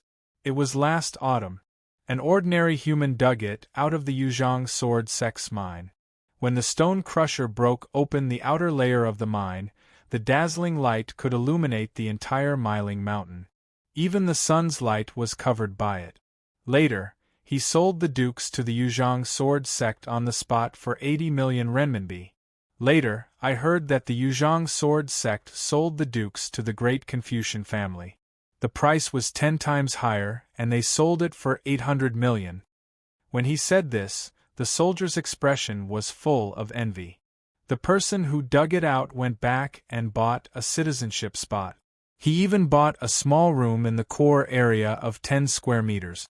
His life is very comfortable, and he doesn't have to work hard for the rest of his life. A dukes can be found every 1 or 2 years. There are about a dozen dukes every year, and there are hundreds of marquises. The production is absolutely rare. As for prince and imperial zergs, I really haven't seen them. However, I heard from the seniors here that a Prince Zerg was born a few decades ago. In order to obtain this Prince Zerg, even Jiandi came personally. They almost fought. Jiandi almost fought. Song Hama found it hard to breathe when she suddenly heard this explosive news. Isn't it said that the sword bearers are harmonious and friendly? Why would Jiandi fight over a mere stone? The sword bearers are harmonious and friendly because of Jiandi's suppression, and Jiandi, who can't be suppressed by anyone, can naturally fight. Gohan sneered. Moreover, it's for the Prince Zerg. Jiandi naturally won't let go of a super crystal that can increase his combat power by several times. The Prince Zerg can increase Jiandi's combat power? Sour Popsicle, who did you hear this from? Song Hama was shocked again. Anyway, Song Hama was used to being shocked. The Prince Zerg dimensional crystal can be embedded into the sword Maiden's body. The sword essence in the crystal is so pure that it can be used directly. The sword essence in the crystal can continuously flow into the sword Maiden's body to replenish the sword essence it lost. In other words, if a Jiandi, who originally only has 10 million sword essence, embeds a Prince Zerg dimensional crystal with 30 million sword essence in his sword Maiden, then his actual sword essence is equivalent to 40 million quarks. Doesn't this mean that his combat power has increased by 3 times? Damn! No wonder Jiandi fought over it. Song Hama exclaimed. What happened next? Did the two Jiandi fight? Who won in the end? They didn't fight. The soldier shook his head. I heard from the elders that some big shot passed an order to stop the two Jiandi from fighting. Each of them had to take turns to use it for a year. Only then did they settle the dispute. TSK. A big shot that can make Jiandi listen to him? Does such a big shot exist in this world? Liu Nianling's face twitched unnaturally when she heard Song Hama's teasing. This big shot was none other than her grandfather. As the leader of the Lionian family, he had the right to mediate the fight between the two Jiandi. What about the Imperial Zerg? If the Prince Zerg could make the Jiandi almost fight over the Imperial Zerg, would the Jiandi of the Imperial Zerg start fighting over it? Song Hama asked again. I don't know about that. I've never heard of the Imperial Zerg. It seems like there hasn't been any Imperial Zerg born on Mount Mei Ling in the past 100 years. The soldier spread his hands. It's not the past 100 years. It's the past 400 years. Guhan added. It's not just Mount Mei Ling but the entire Earth. In the past 400 years, there hasn't been a single Imperial Zerg dimensional crystal born on Earth. Even if an Imperial Zerg dimensional crystal was born, no Jiandi would snatch it away. On the contrary, they would do their best to protect the Imperial Zerg even if it cost them their lives. Do you believe me, Sour Popsicle? You even know about this. Hurry up and tell me how powerful the Imperial Zerg is. Song Hama was excited to hear Gohan continue. However, Gohan mimicked the soldier and spread his hand. I've only read about it in a book. I don't know the details. Is that so? Song Hama looked at Gohan suspiciously. Since Gohan denied it, Song Hama would not continue asking. He turned to the soldier and said, Come. You haven't finished speaking. Why do the best stone crushers have the fewest people in the queue? It's simple. It's because of the price. The soldier stuck out his tongue. Although the quality of the official ones is good, they don't bargain. They charge 1,000 renminbi for each stone. That's too expensive. Even a baron can't sell for 1,000 renminbi. If you go to the official shops to break stones, you won't even have enough to pay the fee. Unless it's an earl species that the Yuzhang sword sect can't break, no one will go to the official shops to break stones. The Heng Mountain Sword sect charges the same fees as the official shops, but it's much cheaper. It only costs 80 renminbi. As for the Yuzhang sword sect, they charge a different fee. They only charge $10 for every stone they break, and then they take a cut based on the number of dimensional crystals they break. Usually, it's 30% of the price of a dimensional crystal. For a baron that sells for 600, they take 180. About 5 pieces of ore can produce a baron. So, in general, the Yuzhang sword sect is cheaper. Outsiders like us will take ordinary stones to the Yuzhang sword sect to break stones. If they think the quality is good and there's a possibility of producing a viscount or above, they will take it to the Heng Mountain sword sect because they charge a fixed fee. That's the general situation. Mr. Military Governor, which stone crusher do you want to go to? Chapter 244. In the end, Gohan chose the Heng Mountain sword sect's stone crusher. Gohan didn't think he would be lucky enough to dig out an imperial seed. At the same time, Gohan didn't want to give 30% of what he got. Therefore, Gohan chose the Heng Mountain sword sect's stone crusher. Gohan thought it was an acceptable price. On the way to the Heng Mountain sword sect's base, Gohan suddenly received a call from Liu Ling. Is what you said to Song Hama true? Liu Ling suddenly asked out of nowhere. What's true? Gohan, who was walking in front, deliberately lagged behind and walked side by side with Liu Ling. Are you talking about the imperial seed that I mentioned? That's right. How did you know that the imperial seed hasn't appeared for 400 years? This kind of thing shouldn't be something like, I don't mean to insult you. This isn't something that a commoner swordsman should know.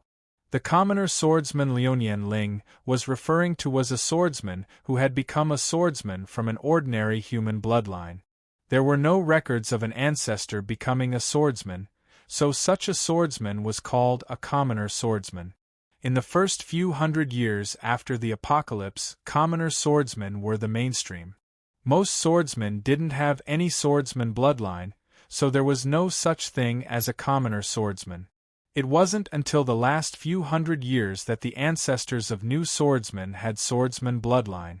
According to statistics, this ratio was as high as 76%. Therefore, the term commoner swordsman came into being.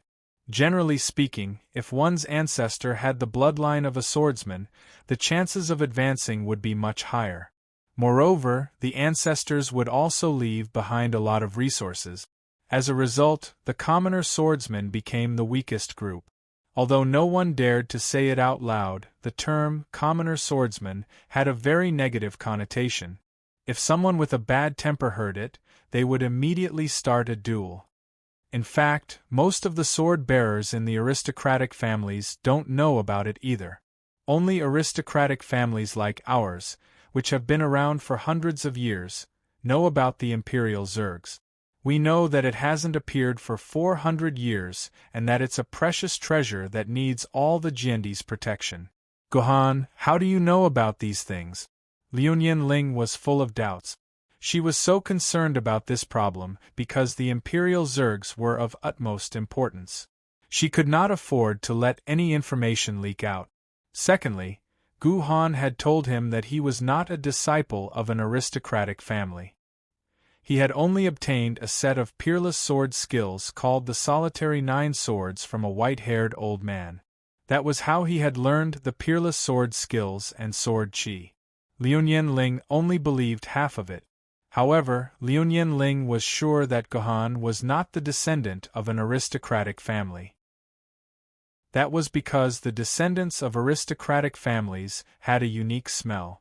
However, Gohan definitely did not have such a smell. Initially, Liu Ling believed this. However, when she heard Gohan's words about the Imperial Zergs, Liuyan Ling wavered. She did not believe that a commoner swordsman could know about such a secretive thing. I have my own channels. Gohan paused. I know a hacker friend. He's very skilled. Do you understand what I mean? D*MN the Council. I should have told them that this kind of information should be set at SSS level. Liuyan Ling was furious. She knew that SSS level information was not considered confidential in the eyes of the top hackers. Only SSS level information that was directly protected by BAT could make all the hackers helpless. Gohan, this is a serious matter. Since you know about it, I won't bother about it anymore. However, you have to promise me that you will never tell anyone about the use of the Imperial Zergs. Otherwise, the future of mankind will be greatly affected, Liuyan Ling said seriously. Don't worry. I understood this when I saw the information. Every time an Imperial Zerg is born, there will be a bloodbath. However, I really look forward to the day it is born again. When Gohan said this, his expression was full of longing. Me too. If there is another one, then this world will definitely be very different. Liuyan Ling's expression was also full of longing. It was as if the birth of a new Imperial Zerg would save the entire human society. We're here. This is the business of the Heng Mountain Sword Sect. The Stone Crusher is inside. The soldier led Gohan and the others to a very grand door. However, the left side of the door seemed to be newly built. It was incompatible with the right side. This was done by Yuan Ko, Power of Demacia, last year. I don't know how he was teleported into the camp and caused a ruckus. Although he didn't kill anyone, he still destroyed the door of the Heng Mountain Sword Sect. That's why the left side has just been repaired. The Power of Demacia that the soldier mentioned was Yuan Ko, who belonged to Yuan Ko's organization, League of Legends. This organization's Yuan Ko was a bit strange. I'll talk about the details later. There will be a time for them to make an appearance. Walking through the newly repaired door, they could see a huge machine that was 5 or 6 stories high. It was constantly emitting misty white smoke. It seemed like this machine was actually powered by steam, the power of the Second Industrial Revolution. Under the lead of the soldier, Gohan first went to the counter of the business hall to complete the registration procedures. He received 4 consecutive numbers. This was the order of queuing. Just like a bank call, he used the machine according to the order of his number. After that, Gohan passed through the business hall and officially entered the backyard of the business hall. He saw the huge machine that looked like a giant steel beast. It was indeed a machine that was powered by steam. There were 3 workbenches and hundreds of steam hammers constantly moving up and down, working diligently. Gohan was in luck. There weren't too many people in front of the 3 workbenches. After about 10 minutes, it would be his turn to start breaking stones. Hey, Sour Popsicle, look at those 4 people. Aren't they from our class? Suddenly, Song Hama pointed at the 4 young people standing side by side in front of workbench number 3. Gohan took a glance and compared it with his own memory. He confirmed Song Hama's words. That's right, they're from our class. Then let's go say hello. We can also see how their harvest is. After saying that, Song Hama did not wait for Gohan's consent and directly went up to greet the 4 students. Gohan shook his head helplessly and led Liuyan Ling and the soldier forward. Upon seeing Gohan and Liuyan Ling, Chen Chong Xing immediately went up to greet them enthusiastically. Hello, students Gohan and Liuyan Ling. I didn't expect to see you here. What a coincidence! In class 22694, Gohan and Liuyan Ling were more or less famous. Basically, everyone in the class knew them. One of them used a jaw-dropping movement technique to evade the demon beast's fatal attack and even successfully defeated a soul-level demon beast. The other became a sword wielder on the first day of school, possessing the 3rd-ranked sword, the Heaven's Quest sword. How could such a shocking feat not be eye-catching in class 22694? However, perhaps because they were too eye-catching and dazzling, in the eyes of the students in Class 22694, Gohan and Liu Ling were not people who were easy to get along with. Neither of them were very sociable. Apart from their own small circle, they never interacted with other students. In short, in the eyes of the students, Gohan and Liu Ling did not have a very good reputation. "Come on, Chongqing, why are you so enthusiastic? They don't even know your name," said a blonde girl in a strange tone. A blonde girl with blue eyes said sarcastically. From her appearance, she seemed to be one of the rare Westerners in Yuzhong City. This student was probably the one who was especially dissatisfied with Gohan and Liu Ling. The two were already so strong, yet they shamelessly teamed up as a couple. 1 + 1 is equal to 10. The more she looked at them, the more she disliked them. "Hello, student Chen Chongqing. I remember that you are number 1 in our class. Your self-introduction left a deep impression on me." Gohan did not respond to the blonde student's mockery. He only held Chen Chongqing's hand and took the initiative to say his name. "Hello, student Li. Your student number is 5. I remember that your dream is for your family of 16 to live in the core area, right?" Gohan held another tall and burly student's hand and accurately said his student number and the words he had said during his self-introduction. "Oh, hello, Helena from number 17. Your blonde hair is still so bright. I wonder if you have found your lost husky?" The golden-haired girl, who had just ridiculed Gohan, was so excited that she covered her mouth after being held by the handsome and powerful Gohan. "Rina Takasaka, I wonder if you have reconciled with Kumiko Huangmei. I hope you two can reconcile soon." The last one was a quiet girl with long, silky hair. From her name, one could tell that she was from Fusang. After the island sank, many Fusang survivors fled to Yuzhong City. Fusang became the second largest ethnic group in Yuzhong City.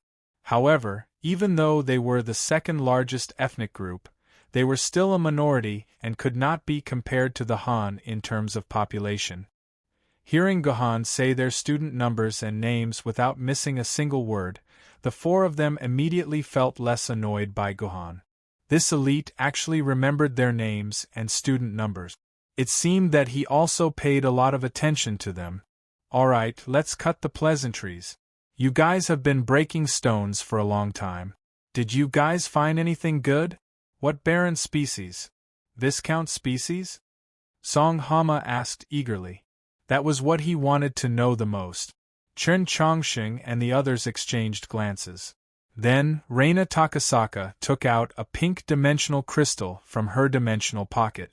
The surface of the crystal shone with a dazzling light. "This is a marquee." Seeing the stone, the soldier's eyes almost popped out of their sockets. This was a marquee that could be sold for hundreds of thousands of RMB. He had been digging for a year and had not found anything. The swordsmen were too lucky. Chapter 245. Is this a marquise dimensional crystal that contains as much sword essence as a famed sword wielder? It's so beautiful. Little soldier looked at the egg-sized marquise dimensional crystal in front of him. He was dazzled. The purple-red light represented hundreds of thousands of RMB, which was equivalent to all the money he had earned working in the mine for more than a year. Compared to the soldier's obsession, Gohan and the others were calm. Gohan was like this. Even if it was a marquise, Gohan would not be excited. Liu Ling had seen too many marquises. The fleeting family had a few marquise dimensional crystals, and Liu Ling had a dozen marquise crystals in her bag. As for Song Hama, the reason he was not excited was strange. He did not like pink. He thought it was too girly. "Did you dig this?" Gohan asked Rina Takasaka with a smile. Perhaps it was because Gohan was too handsome, but Rina Takasaka was a bit shy. She nodded and did not say anything else. "Did you test it? Do you know how much sword essence there is in the crystal?" Gohan asked. Baron and Viscount were just a rough estimate. They still needed to go through the testing equipment to find out the exact amount of sword essence in the crystal. I did. This marquise has around 68,200 quarks, Rina Takasaka explained. The equipment here is not good. The marquise can only detect a 100-digit number. It cannot detect a 10-digit or a single-digit number. That means this is a mid-tier marquise. The soldier was even more envious when he heard that. Depending on the actual amount of sword essence in a marquise, the price of a marquise could vary greatly. 10,000 sword essence and 99,999,000 sword essence were both marquises, but the price would not be the same. Are you jealous? Quick, my precious Rina, show them what you got. Scare them. Helena hugged Rina Takasaka tightly and pestered her, asking her to take out the other ores from her dimensional pocket. Rina Takasaka couldn't stand Helena's stubbornness, so she had no choice but to open her dimensional pocket. Rina Takasaka took out 5 black, glass ball-sized dimensional crystals from her dimensional pocket. The soldier calmly explained that they were barren dimensional crystals. If he was lucky, he would be able to get 5 barren dimensional crystals in one go. Then, Lena pulled out 5 black and purple dimensional crystals, each about the size of a longan. The soldier was starting to lose his cool. These were Viscount dimensional crystals, and the soldier had dug up over 200 of them. He had only managed to find 4 Viscount crystals, and that was the best he had ever done. After that, Rina Takasaka took out 3 purple, ping-pong ball-sized dimensional crystals. They were Earl crystals. The soldier fell to the ground when he saw that. Life was so sad. He wanted to get drunk. I didn't expect you to be an expert in mining, Lady Lena. You've mined thousands of ores in one go. It's really amazing, the soldier said sourly. In his opinion, it would take at least thousands of ores to break into such a panic-inducing and unbelievable high-quality dimensional crystal mine. No. My body is weak, and I'm too weak. I couldn't dig more than 40 pieces of ore. The council took away half of them, so I only managed to dig about 20 pieces. Am I too useless? Reina Takasaka said faintly. Indeed, a weak aura swept toward him. 20.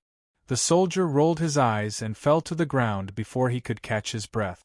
The Africans were kneeling before the Europeans.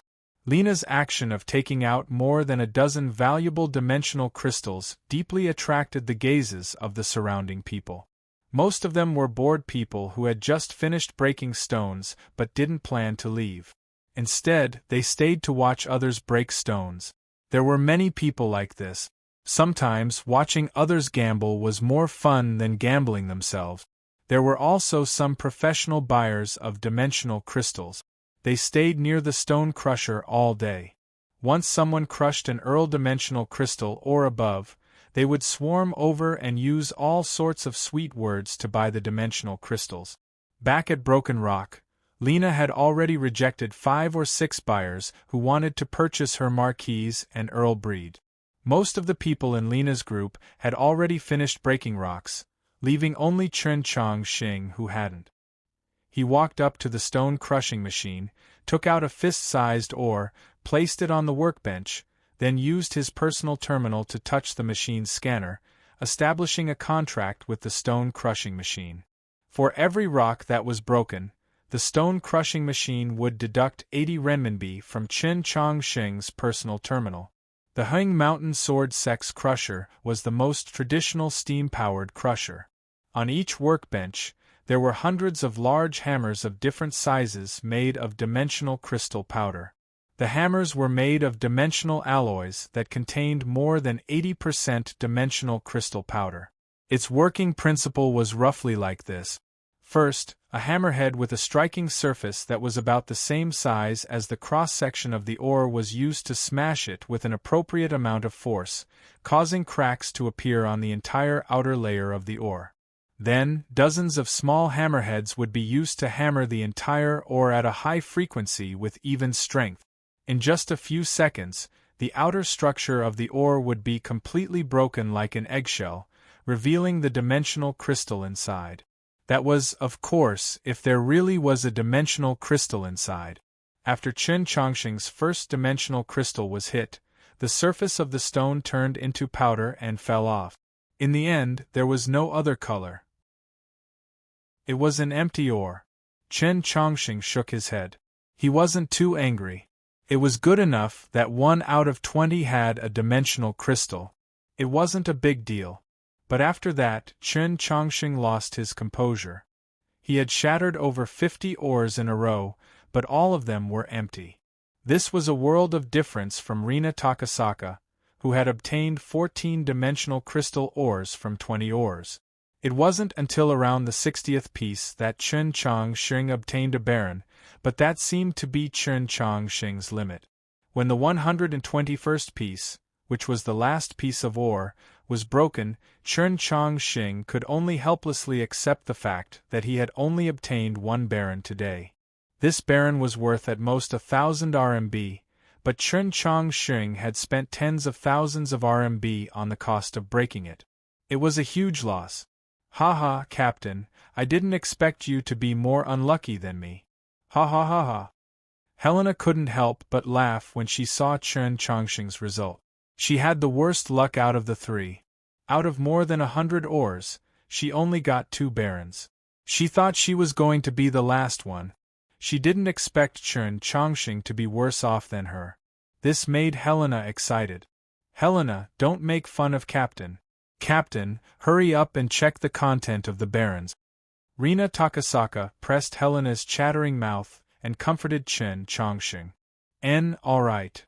Chen Chongqing was very touched. He looked at Rina Takasaka, and there was something special in his eyes. It was the kind of possessive look a man had for a woman. Rina Takasaka was a beautiful girl with large, bright eyes and a head of long, silky black hair. She had the gentle, and helpless temperament of a Japanese girl. Be it in terms of appearance or temperament, she was superior to Fleeting Lin, who was by Gu Han's side. Among the women and sword maidens by Gu Han's side, only the King of Yu and the Heavenly Sword could surpass Rina Takasaka in terms of appearance. Unfortunately, the King of Yu and the Heavenly Sword were sword maidens in the game, and could not appear in real life. The detector to detect the specific content of sword element in the crystal ore was on the workbench. This detector was free.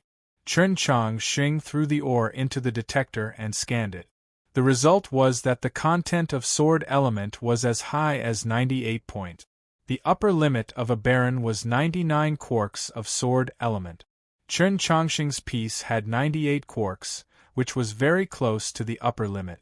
This kind of ore, which was close to the upper limit, was not only useful, but it was also valuable as a collector. Some collectors would pay a high price to buy this kind of crystal ore. This result made Chen Chongqing feel better. "Gohan, it's your turn." Chen Chongqing left the workbench and gave Gohan the right to use it. The 4 of them had finished. "Hurry up, Gohan Aolin. Let's see how lucky you are." Helena grabbed Gohan's hand like crazy. She wanted to pull him to the workbench and let him be the first to break the stone. If Gohan's luck was not as good as hers, Helena would laugh at Gohan. But obviously, Gohan didn't plan to be the first. He pushed Little Soldier forward. "Little Soldier, come and have a look at the stone first." "Little Soldier will wait." "Mr. Gohan, you go first." Little Soldier was scared. He didn't dare to break the stone in front of Gohan and the others. Normal people could never be ahead of swordsmen. This was common sense. "I told you to go first. Don't refuse. If you go first, I'll pay for the cost of the stone." Gohan forcefully pushed Little Soldier to the workbench. When Little Soldier heard that Gohan would pay for the stone, he immediately refused. At the same time, Little Soldier was very touched. He was a clear-minded person. He understood that the reason why Gohan let him go first was to find an excuse to pay for the stone. This Mr. Gohan was really a good person. This time, the little soldier's backpack contained a total of 32 carefully selected ores that might contain dimensional crystals. Sure enough, when the little soldier finished crushing the first stone, a black crystal ore appeared on the workbench, flashing with a faint light. He threw it into the detector and scanned it. The sword element content was 42 quarks, which could be sold for a few hundred yuan. Today's luck is really good. The first stone is already outstanding. Little soldier said excitedly. But there was more excitement to come. The 32 stones were broken one by one. There were actually 6 stones that were outstanding. 2 of them were viscounts. Little soldier hid the 6-dimensional crystals in his arms, as if they were treasures. These dimensional crystals could be sold for tens of thousands of dollars. He was one step closer to saving his father and brother.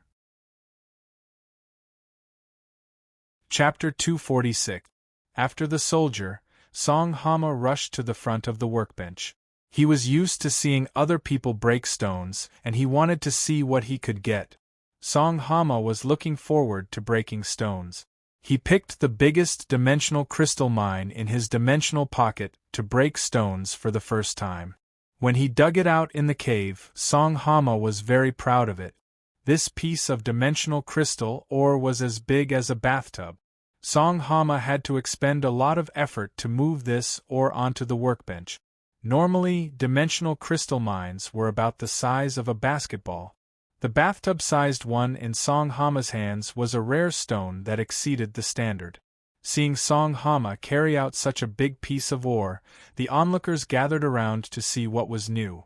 Wow, I haven't seen such a big stone in a week.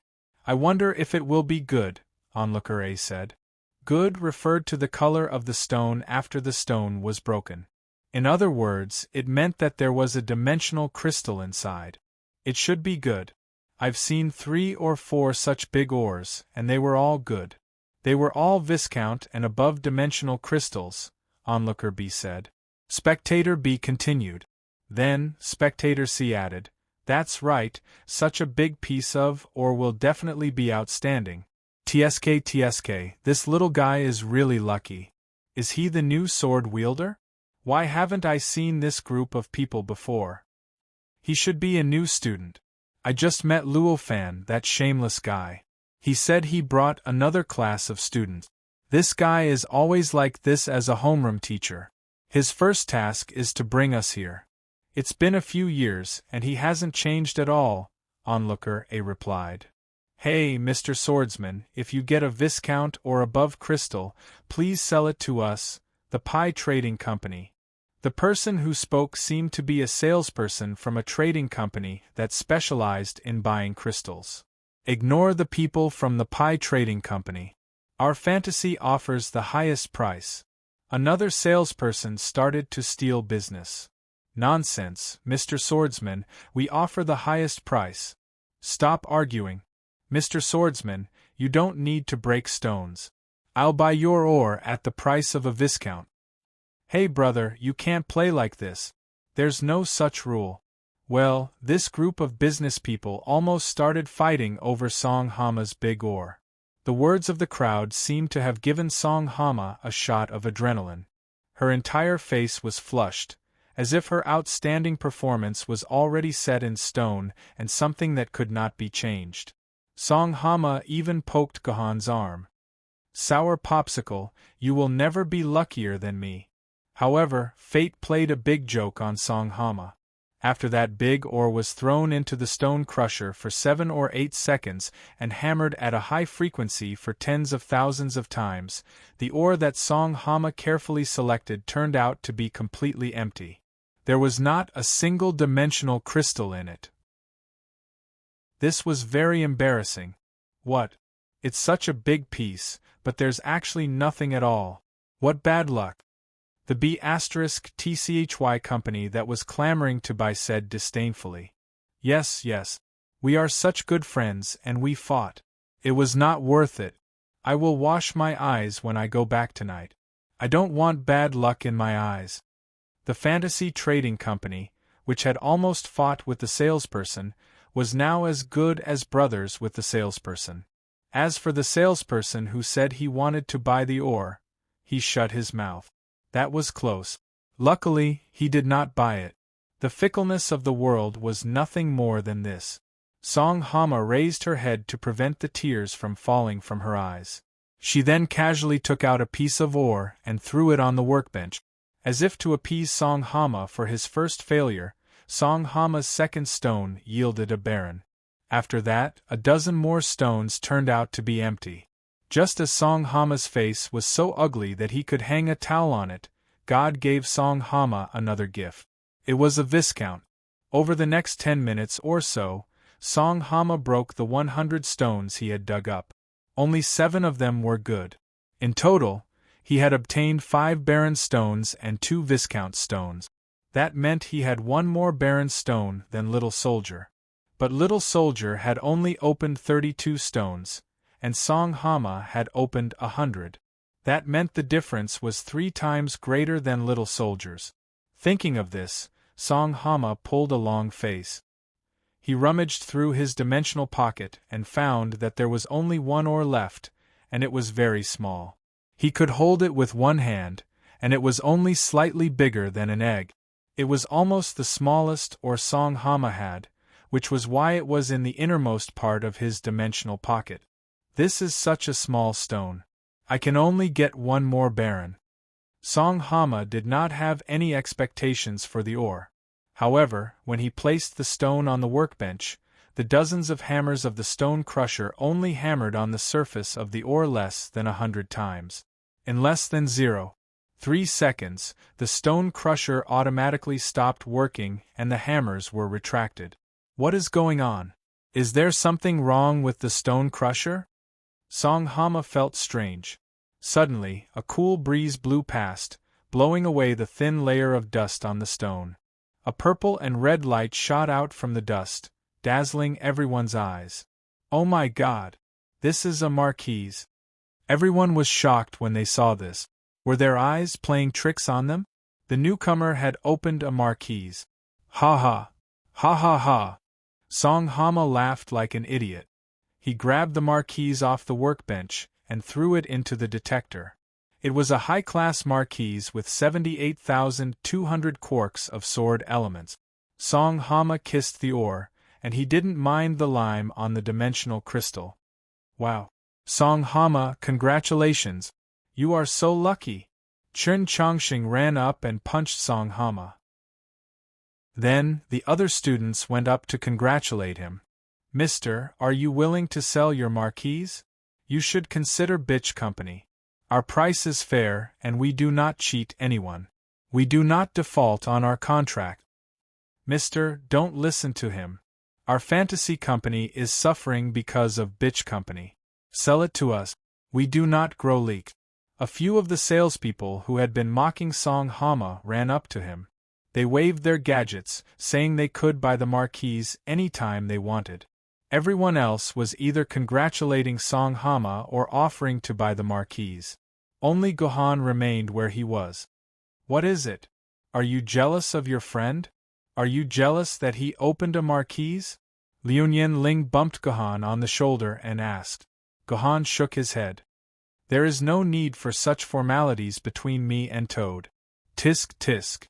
Fleeting Time did not know what else to say. Excuse me, please excuse me. She made her way through the crowd surrounding Song Hama and made her way to the workbench.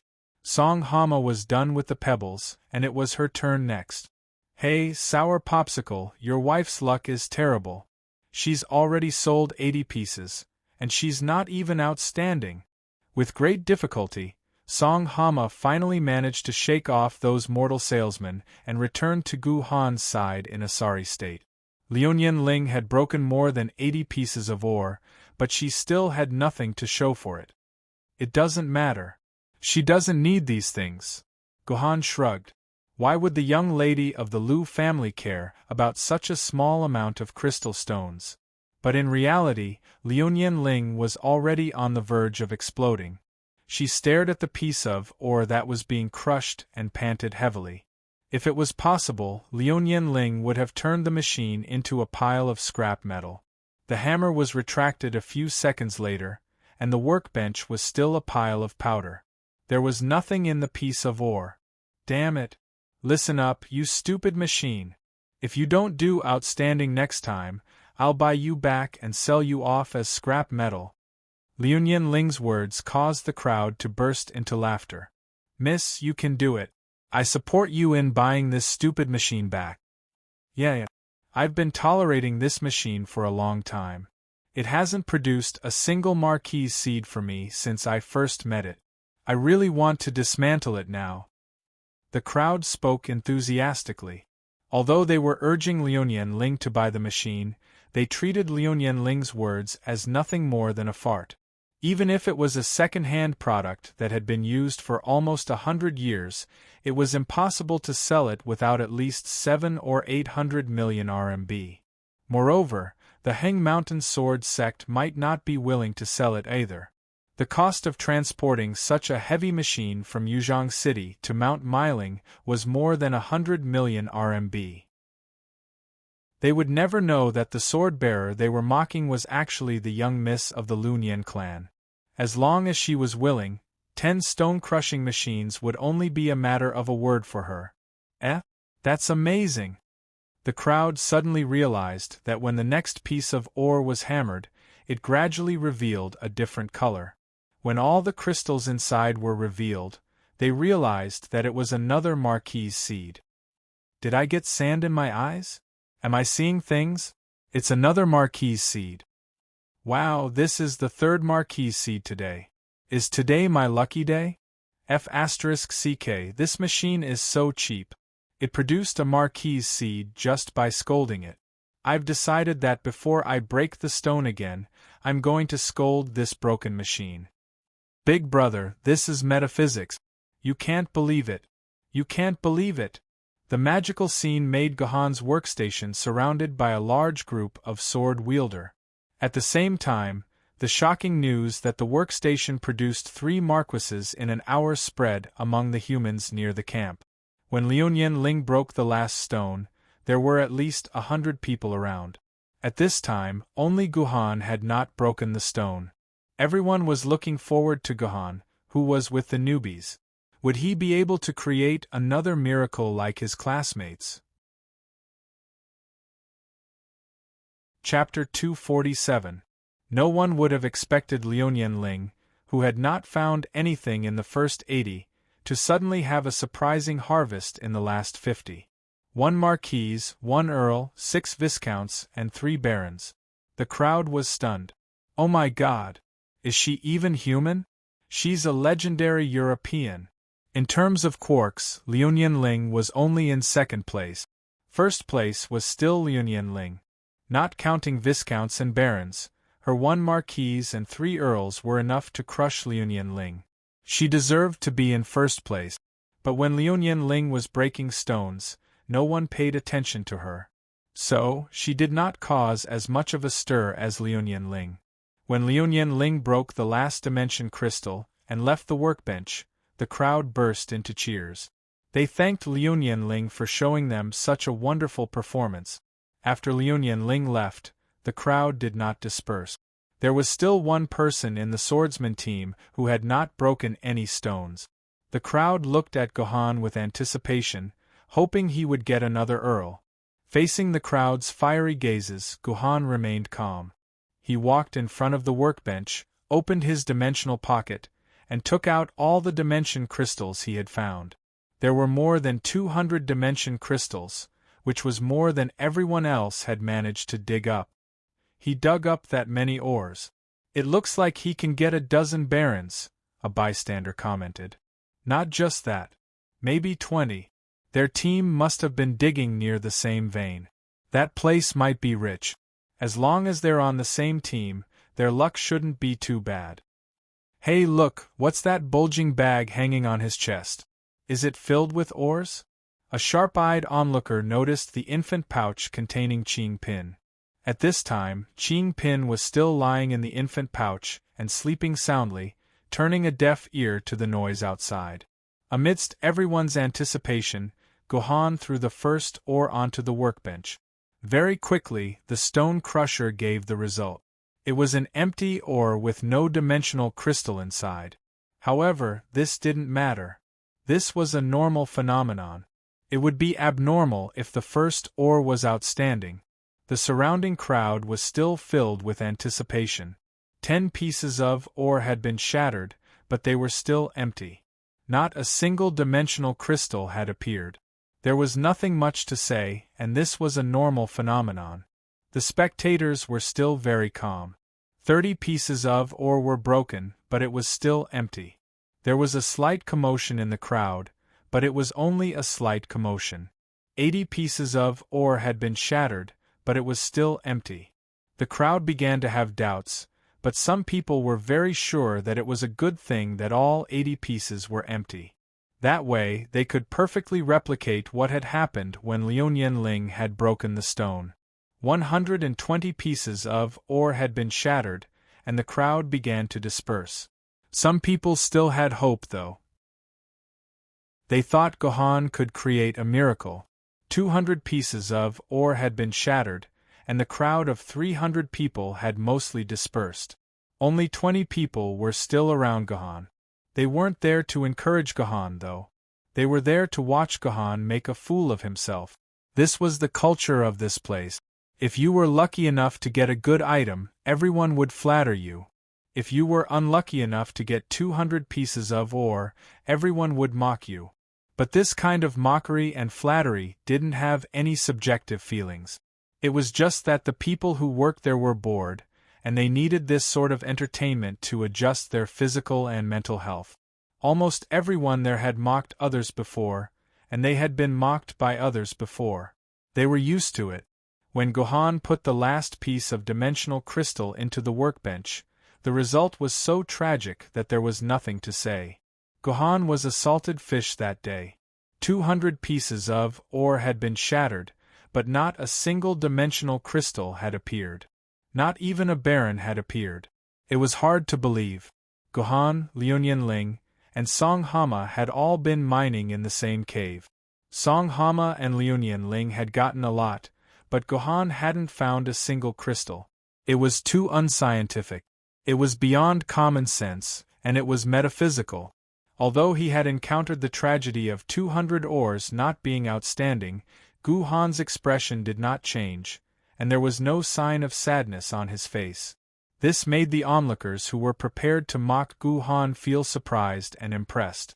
In the past, they had seen 400 or even 500 unlucky fellows who had failed to find the right one. Those unlucky fellows who encountered such a situation would usually be filled with sadness, despair, anger, mania, and other emotions. Many of these people were so angry that they simply left Miling Mountain and never came back to mine again. But people like Gohan, who was not arrogant, humble, angry, and did not cry or make a fuss, were rare. This guy's future is going to be great. Some of the older and more experienced people sighed. He was able to stay calm in the face of such a situation. If someone like that didn't succeed, how could anyone else succeed? However, admiration was admiration, and there were still times to mock. It was rare to encounter such a big entertainment, so the rest of the onlookers began to use their imagination to mock Gohan in various ways. They admired these people. How did they come up with so many non-repetitive taunts? They didn't use a single dirty word, and they didn't sound like they were insulting him at all. For the sake of a harmonious society, we won't describe how the bored crowd ridiculed him. It was too hurtful. While the crowd was happily mocking him, they suddenly saw the bag in front of Gohan's chest shake, as if there was a living thing inside. A cute little girl popped her head out of the bag, giving people the feeling that there was a baby kangaroo in a mother kangaroo's pocket. Wait, there really was a living thing inside. Gohan, what's wrong with you? I feel like your heart is in a mess. It's so messed up that Chinpin can't sleep. Chinpin rubbed her eyes with her little hand. Chinpin, who was in a deep sleep, could ignore all kinds of noise in the external environment, but she couldn't ignore the restlessness in Gohan's heart. This was because the sword maiden's heart was connected to the sword wielder's heart through the sword mark. The strong psychological changes of either of them would reflect and affect the other person. In fact, looking at it this way, Gohan wasn't as calm and collected as he said on the surface. In fact, he was also very anxious and irritated in his heart. It was just that Gohan was better at hiding his emotions. If it was said that a person who could remain calm in the face of an angry situation was easy to succeed, then a person who was already angry but pretended not to be angry at all and forced himself to calm down was even easier to succeed. It's not a big deal. My luck isn't very good. Chinpin, go back to sleep. I'll take you to eat frog meat later. Gohan touched Chinpin's little head and said lovingly. No, Gohan's heart is still messed up. If you do that, Chinpin won't be able to sleep. Chinpin turned his head and looked around. When he saw the huge stone crusher, he asked excitedly, Gohan, what is this thing? It's so big. This is a stone crusher. It's used to crush the ores that we dug just now to see if there are any treasures inside. Gohan explained concisely. Crushed stone? Is it this kind of stone? Chinpin's eyes lit up. Then, he rummaged in the infant breeding bag and actually took out a dimensional oregon. Where did this Chinpin get a dimensional ore? Also, it was very rare for a small infant breeding bag to contain Chinpin's 1.2-meter body. How could there be any space to store a dimensional ore? P.S. Regarding the problem of Chinpin's height, there were two descriptions in the previous article. One was 0.8 meters tall and the other was 1.4 meters tall. This is the author's fault. When he set up Chinpin, he didn't think about it properly. Later, he forgot that there was this loophole. Now, the author will confirm the final setting for everyone. The lowly form of Chinpin is 1.2 meters tall. Later, Gohan found out that when Gohan was hospitalized after the battle with the demonic beasts, Liuyan Ling took Chinpin to play. Chinpin actually asked Liuyan Ling to find someone to make a small dimensional pocket and sew it together with the infant breeding bag. This was equivalent to Chinpin having a small treasury in the infant breeding bag. She really knew how to enjoy herself. Where did you get the ore?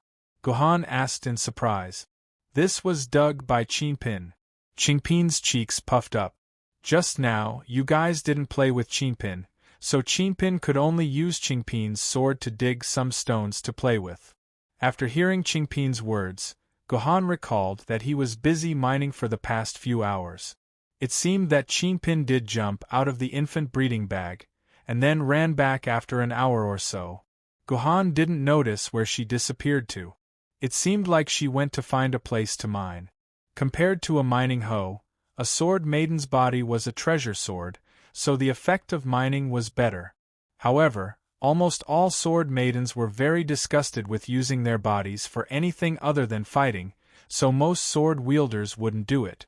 Only the cute Chinpin didn't care about these details, and was very happy alone. Alright, since you're also digging, let me ask you, do you want some gravel? If you don't want mine, then leave. Gohan flicked Chinpin's forehead. I want it, I want it. Chinpin jumped up and down in the infant breeding bag. Fortunately, Gohan had mastered the exclusive skill of maintaining balance when there was a living thing in front of his chest. Otherwise, Gohan would have fallen to the ground again and made a fool of himself.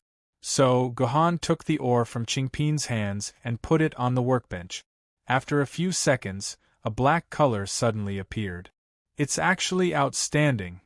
Gohan's eyes widened. He didn't get anything, but his sword maiden was outstanding on her first try.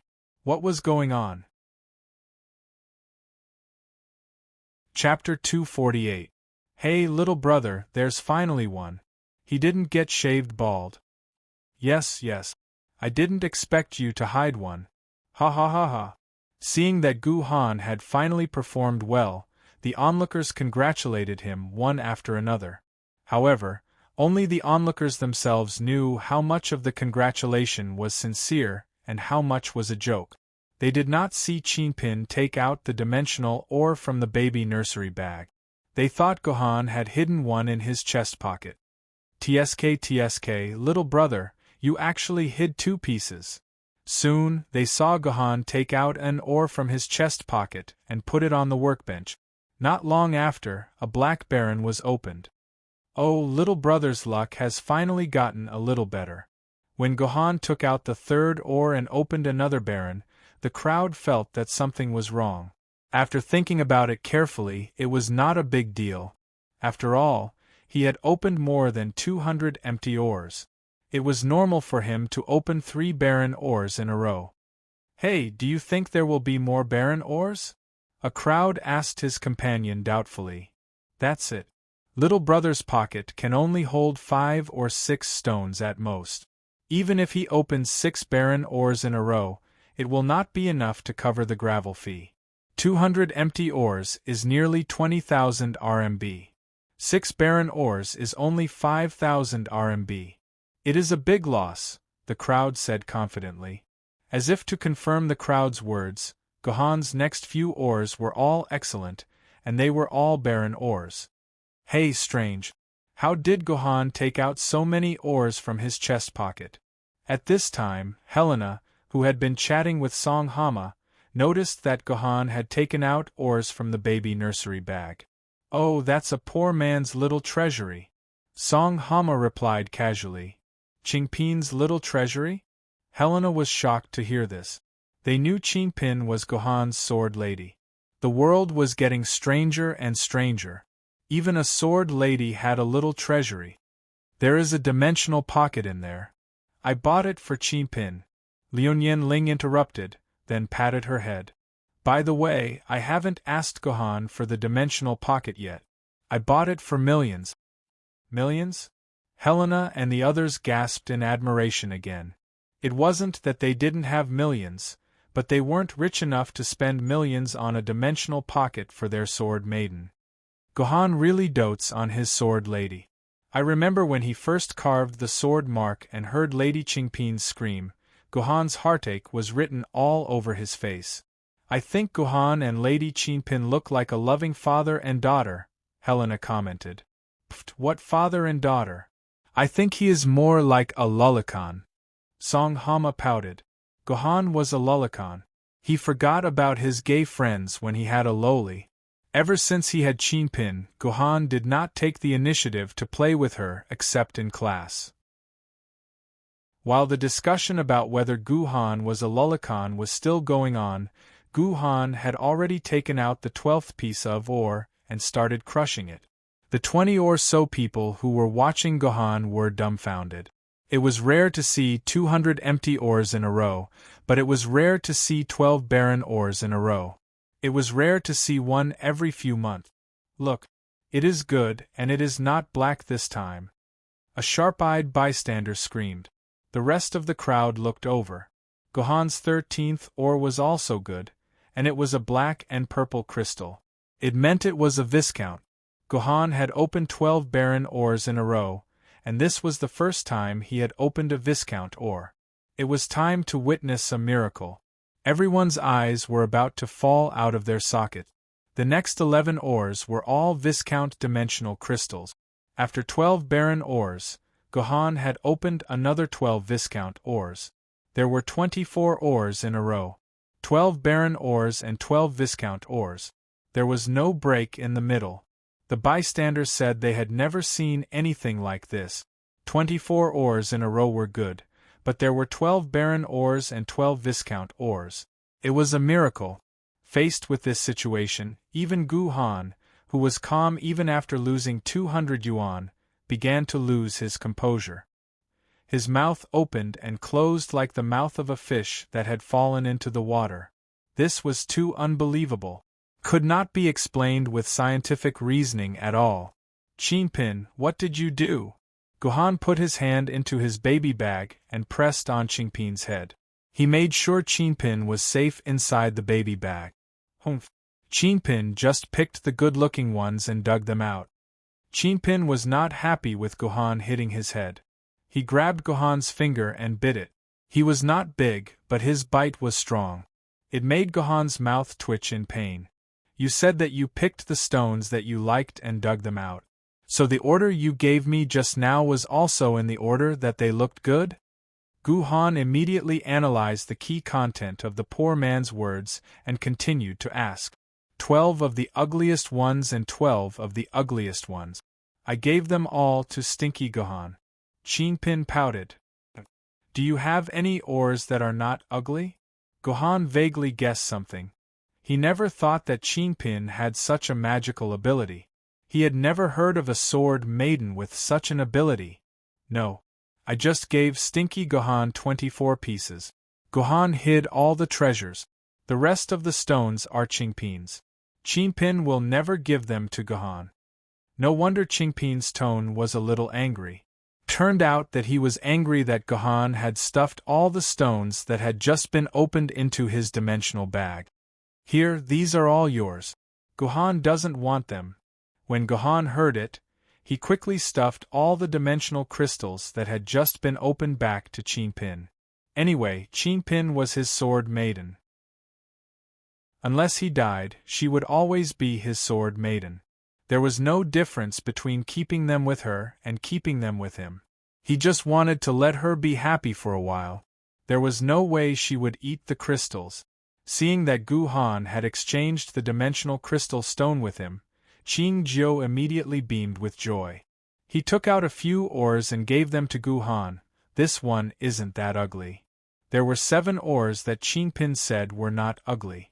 Gohan put one on the workbench, and a few seconds later, a purple dimensional crystal appeared on the workbench. The next 6 did the same.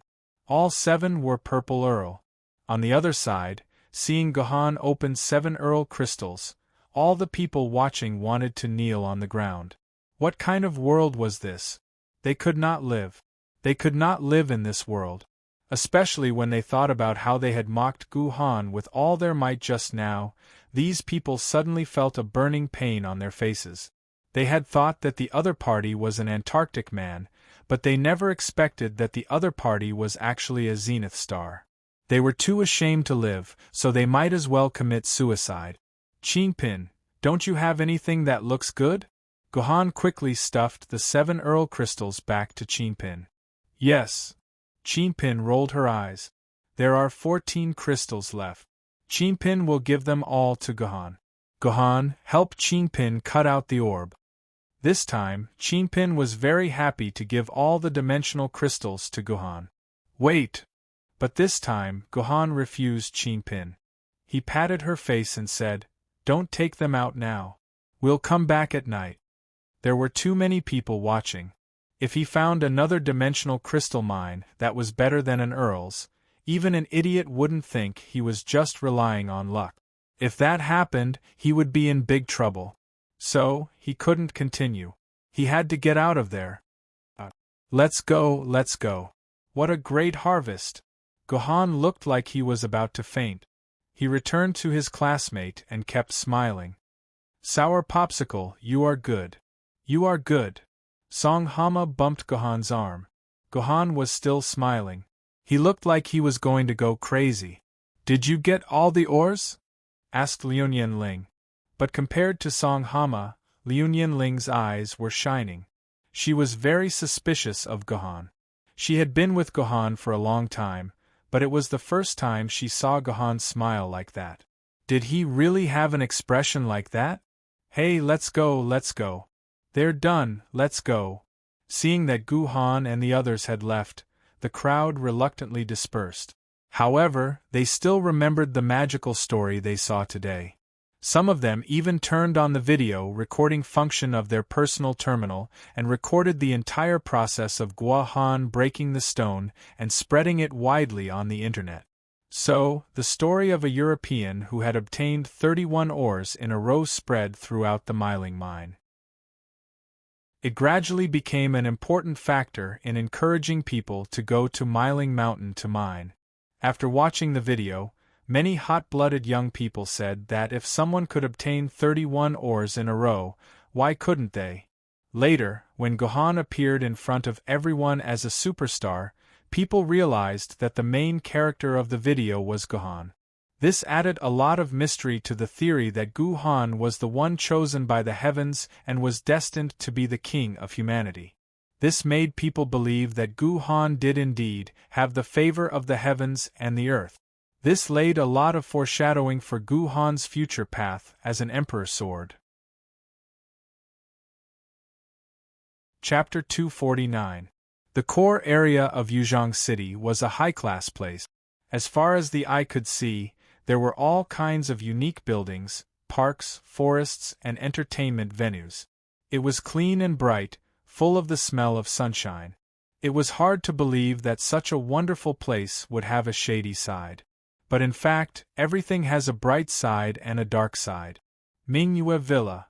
It sounded like a very beautiful name. From the outside, it looked bright and beautiful. It was clean, hygienic, tidy, and quiet. It was a good place to live. But in fact, the real residents of this community had almost all moved. The people living here were all ordinary people with unknown identities who had illegally stayed in the core area through various channels. When Mei-yun was wearing her maid uniform, she lowered her head and walked silently in the community. Although the neighborhood looked quiet at this time, with only a few pedestrians, when Mei-yun knew in her heart that there were countless pairs of eyes looking at her from those opaque windows. Once she exposed her beauty, there might be some guys who were obsessed with lust who would do something fatal to her. When Mei-yun walked quickly. Soon, she arrived in front of a building labeled 23. She pressed the 7th floor on the access control. 10 seconds later, a lazy female voice was heard. "Are you crazy? Don't you have a key? Can't you come in yourself? Press the F*King access control. Don't disturb my sleep." Guogua. It's me. Although the voice from the access control was very vulgar, when Mei-yun still felt inexplicably relieved when she heard this voice. She felt her whole body relax. "Mimi? You're here. I was wondering who was so blind as to dare to press on my door. Come in. I haven't seen you for a few days, and I've missed you." With that, the door opened with a bang. When Mei-yun quickly took the elevator to the 7th floor. She knocked a few times on the door on the left. The door opened with a crash. A hand grabbed Wen Mei-yun's arm and pulled her in. "Haha, Mimi, you missed me so much. Come on, kiss me." He kissed Wen Mei-yun's pretty face a dozen times on the spot, and even pinched Wen Mei-yun's perky buttocks fiercely. Only then did he let go of Wen Mei-yun, who had a look of embarrassment on her face. Although Wen Mei-yun's face was filled with helplessness, she did not resist at all. It was obvious that she was very familiar with this Guogua's routine. She knew that resistance was useless, so it was better to go along with her and let her take advantage of her. This person was called Guogua. Her figure was not inferior to Wen Mei-yun's. She had a pair of opi that were so full that they were about to burst out of her bag. Unexpectedly, they were a cup larger than Wen Mei-yun's. It should be known that Wen Mei-yun's opi was a super large size that exceeded an F cup. This person was a cup larger than Wen Mei-yun. Didn't that mean that she had reached the height of a G cup? What was even more shocking was that Guogua's attire was very bold and unrestrained. It was so bold and unrestrained that it was almost alarming. His upper body was wrapped in a piece of cloth that wasn't too wide. On his lower body was a pair of panties that could barely cover his triangular region. If one looked closely, they would be able to see a few glossy black hairs floating around the edge of the panties. Apart from that, Guogua's body was not covered at all. Her hair was messy and draped over her face. Her skin was snow white and it made people want to touch it. However, there was a strong smell of alcohol and smoke surrounding her body. Judging from the smell, this Guogua was probably immersed in drinking and smoking every day, unable to extricate herself. Purely from her appearance, this Guogua was very unattractive. If it wasn't for the large opi that added a lot of points, she probably wouldn't even be able to sell for $10,000.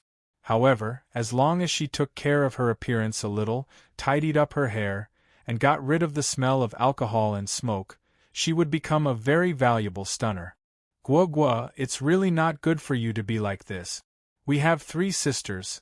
I don't want you to be alone. Seeing Guogua like this, Wen Mei-yun couldn't help but open her mouth to persuade her. In the end, Guogua immediately used her own mouth to block Wen Mei-yun's, and then fiercely spat into her mouth. In an instant, A strong smell of smoke and alcohol poured into Wen Meiyun's mouth. Wen Meiyun choked and coughed incessantly. It was extremely uncomfortable. Let me teach you a small lesson. My Mimi, I'm not someone you can persuade. Don't waste your energy. Let's go. It's not yet time for your precious daughter to finish school. Come to my room and sit. After Guogua finished speaking, she walked barefoot into the depths of her room. When Meiyun's throat finally calmed down with great difficulty, she sized up her surroundings. Guogua's house originally had the same design as Gohan's house.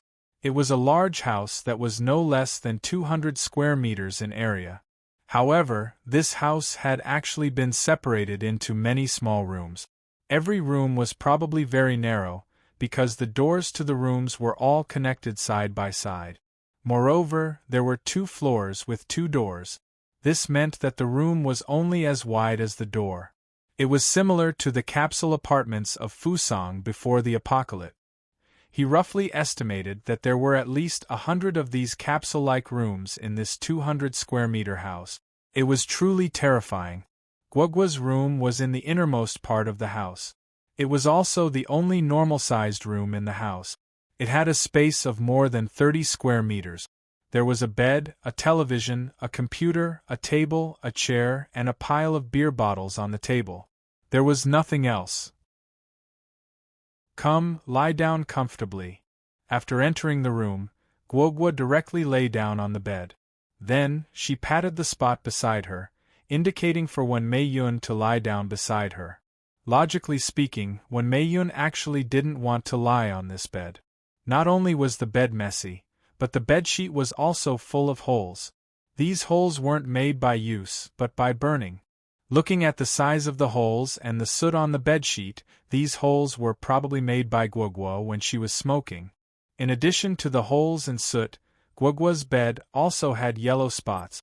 These were traces of a special liquid that had naturally evaporated on the bedsheet. As for what the special liquid was, everyone could use their imagination. In any case, this kind of girl wouldn't let me write it out in the open. When Meiyun also saw 5 or 6 small toys on the bed. There was an electric motor vibrator, a rubber artificial cucumber, and an electric rubber automatic artificial cucumber. In short, they were all toys loved by dissatisfied women. It seemed that Miss Guogua was living like a fairy. Guogua, is this how you live your life? Listen to me, if you continue like this, you'll be ruined. You. When Meiyun didn't get to finish her sentence before something smashed into her face. The thing that smashed into Wen Meiyun's face was naturally Guogua.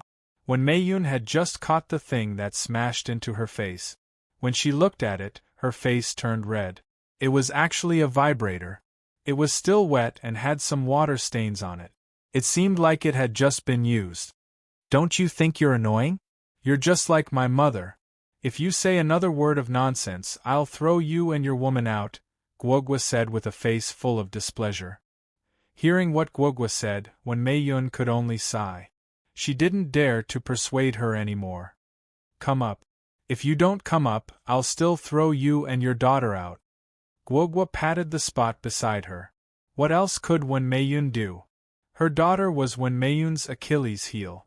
She could only climb onto this incomparably dirty bed and lie beside Guogua. Seeing Wen Meiyun lying beside her, Guogua's Opie dazzled for a while. Her hands were very dishonest as they held onto Wen Meiyun's Opie and constantly rubbed. However, there wasn't any hint of lust. It was more like the feeling of stroking one's own plush toy. How long has it been since we laid together? Touching Wen Meiyun's Opie, Guogua's irritation gradually calmed down. Her words also gradually revealed a taste of reminiscence. It's been about 15 years. Ever since I gave birth to Guogua, we haven't laid together again, Wen Meiyun replied. Humph, so it's been 15 years. My 15 years have passed just like that. What nonsense. Guogua took out a pack of cigarettes from the bedside, lit one for herself, and took a deep puff. I heard that you've gone back to your old ways and became someone's exclusive maid? Yes. Wen Meiyun nodded. Tisk, Didn't you tell me with a face full of smiles that you wouldn't go back to this path again? Now that you've come back, don't you think you're making a fool of yourself? Guogua's tone was very normal, but it revealed a trace of viciousness. Was this really Wen Meiyun's former best friend? Yes, I'm making a fool of myself, Wen Meiyun nodded again. Her face was unexpectedly filled with happiness. For my daughter, let alone making a fool of myself, even if I have to work like a cow or a horse, it's no big deal. I'm willing. TSK, so what if you have a daughter? Guogua took another big puff of smoke, however. Is there any difference between being an exclusive maid and working like a cow or a horse? Are you now your new master's cow or horse? However, riding you every day should be very comfortable for you. It's much better than me comforting myself. It's really enviable. No, Guogua, it's not like that. Wen Meiyun said very seriously, although my current master is a bit cold, he's really a good person. He only asked me to do some housework. He never thought of riding me. F***ck, there's still such a person? You're not kidding me, right? Guogua's face was filled with disbelief. She suddenly stretched out her hand and directly rushed under Wen Meiyun's maid's skirt. With lightning speed, she broke through the defense of Wen Meiyun's underwear and extended a finger into Wen Meiyun's body. Guogua, what are you doing? Wen Meiyun's face was completely red. She felt very uncomfortable. It's dry and tight, just like a little girl. It doesn't look like it's been visited by a man. Guogua scratched again before retracting her hand. She put her finger in front of her nose and sniffed it. She shouted in disbelief. There's also no stench of a man. Could it be that you really haven't been ridden? This is really a miracle. I'm going to ignore you. Wen Meiyun got up from the bed with a sullen face. Guogua laughed and fled the room. Chapter 250. Xiaoya, the girl who had once glared at Gohan, returned to Guogua's house with a gloomy face. She found her own capsule room 087 and took out the key from her pocket. Just as she inserted the key into the keyhole, the door opened. The door isn't locked? Xiaoya was shocked. She thought that a bad person had broken into her room, but she immediately heard a familiar voice. Is that Xiaoya? Is Xiaoya back? Mom? Xiaoya fiercely pushed open the door, and as expected, she saw her mother, Wen Meiyun, sitting on her bed. She immediately threw herself into Wen Meiyun's embrace. The two mother and daughter, who hadn't seen each other for 7 to 8 days, were naturally affectionate. Xiaoya, how are you living at Auntie Guogua's place? Is it good? Wen Meiyun asked with concern. Hearing her mother ask this question, Xiaoya's face instantly turned gloomy. She complained, It's not good here at all. I can't even open my legs when I sleep at night, and I'll hit the wall when I turn over. I have to fight with hundreds of people for the bathroom. Although I can settle it in school most of the time, there were a few times when I really couldn't hold it in. And there's always a weird smell here, even on my clothes. I have to change when I go to school. Mom, Xiaoya doesn't want to live here. Xiaoya was speaking the truth. Xiaoya's current room was completely a capsule room. It was no more than 2.5 meters long and no more than 1 meter wide. There was only a bed and a table inside, and nothing else. It gave people the feeling that they were living in an eggshell. They couldn't even stretch their waist. How could living in a house like this be comfortable? Also, as mentioned before, there were hundreds of such rooms. Each room was occupied by one person, and some even had 2 people. However, there was only 1 toilet and 1 bathroom in each room. Unless it was a time when there weren't many people, they would have to queue for dozens of minutes or even an hour to use the toilet. Xiaoya didn't tell Wen Meiyun that she couldn't hold it in anymore and pulled on her body. This almost completely destroyed Xiaoya's self-esteem. She couldn't even lift her head for a few days. Mom, can we go home? Let's go back to the normal area. Although the core area is safe, living in a place like this will really make me go crazy. Mom, I beg you. Xiaoya hugged her mother and cried. She had been pampered by her parents since she was young. Although she had suffered a lot in the past year, it was only because the food was bad. But now that they had reached the core area, and only had a little more than a week, Xiaoya felt that she would soon go crazy. Go home? Do we still have a home? When Mei Yun let out a long sigh. Xiaoya, our house in the normal district was auctioned off last week. It's someone else's house now. We don't have a home anymore. This is the best house Mommy can find for you. You lied to me. You miser. Hearing what Wen Meiyun said, Xiaoya suddenly became anxious. Our family still has more than 200,000 yuan left. We can totally rent a better and bigger house than this. Why do we have to live in such a rundown place? Every day, I have to look at your shameless Auntie Guogua. Her cries in bed at night are louder than my speaker. I can't even sleep. Do you know that? Do you know? Xiaoya, listen to Mommy. Mommy does have 200,000 yuan, but I've given it to you to pay for your school fees.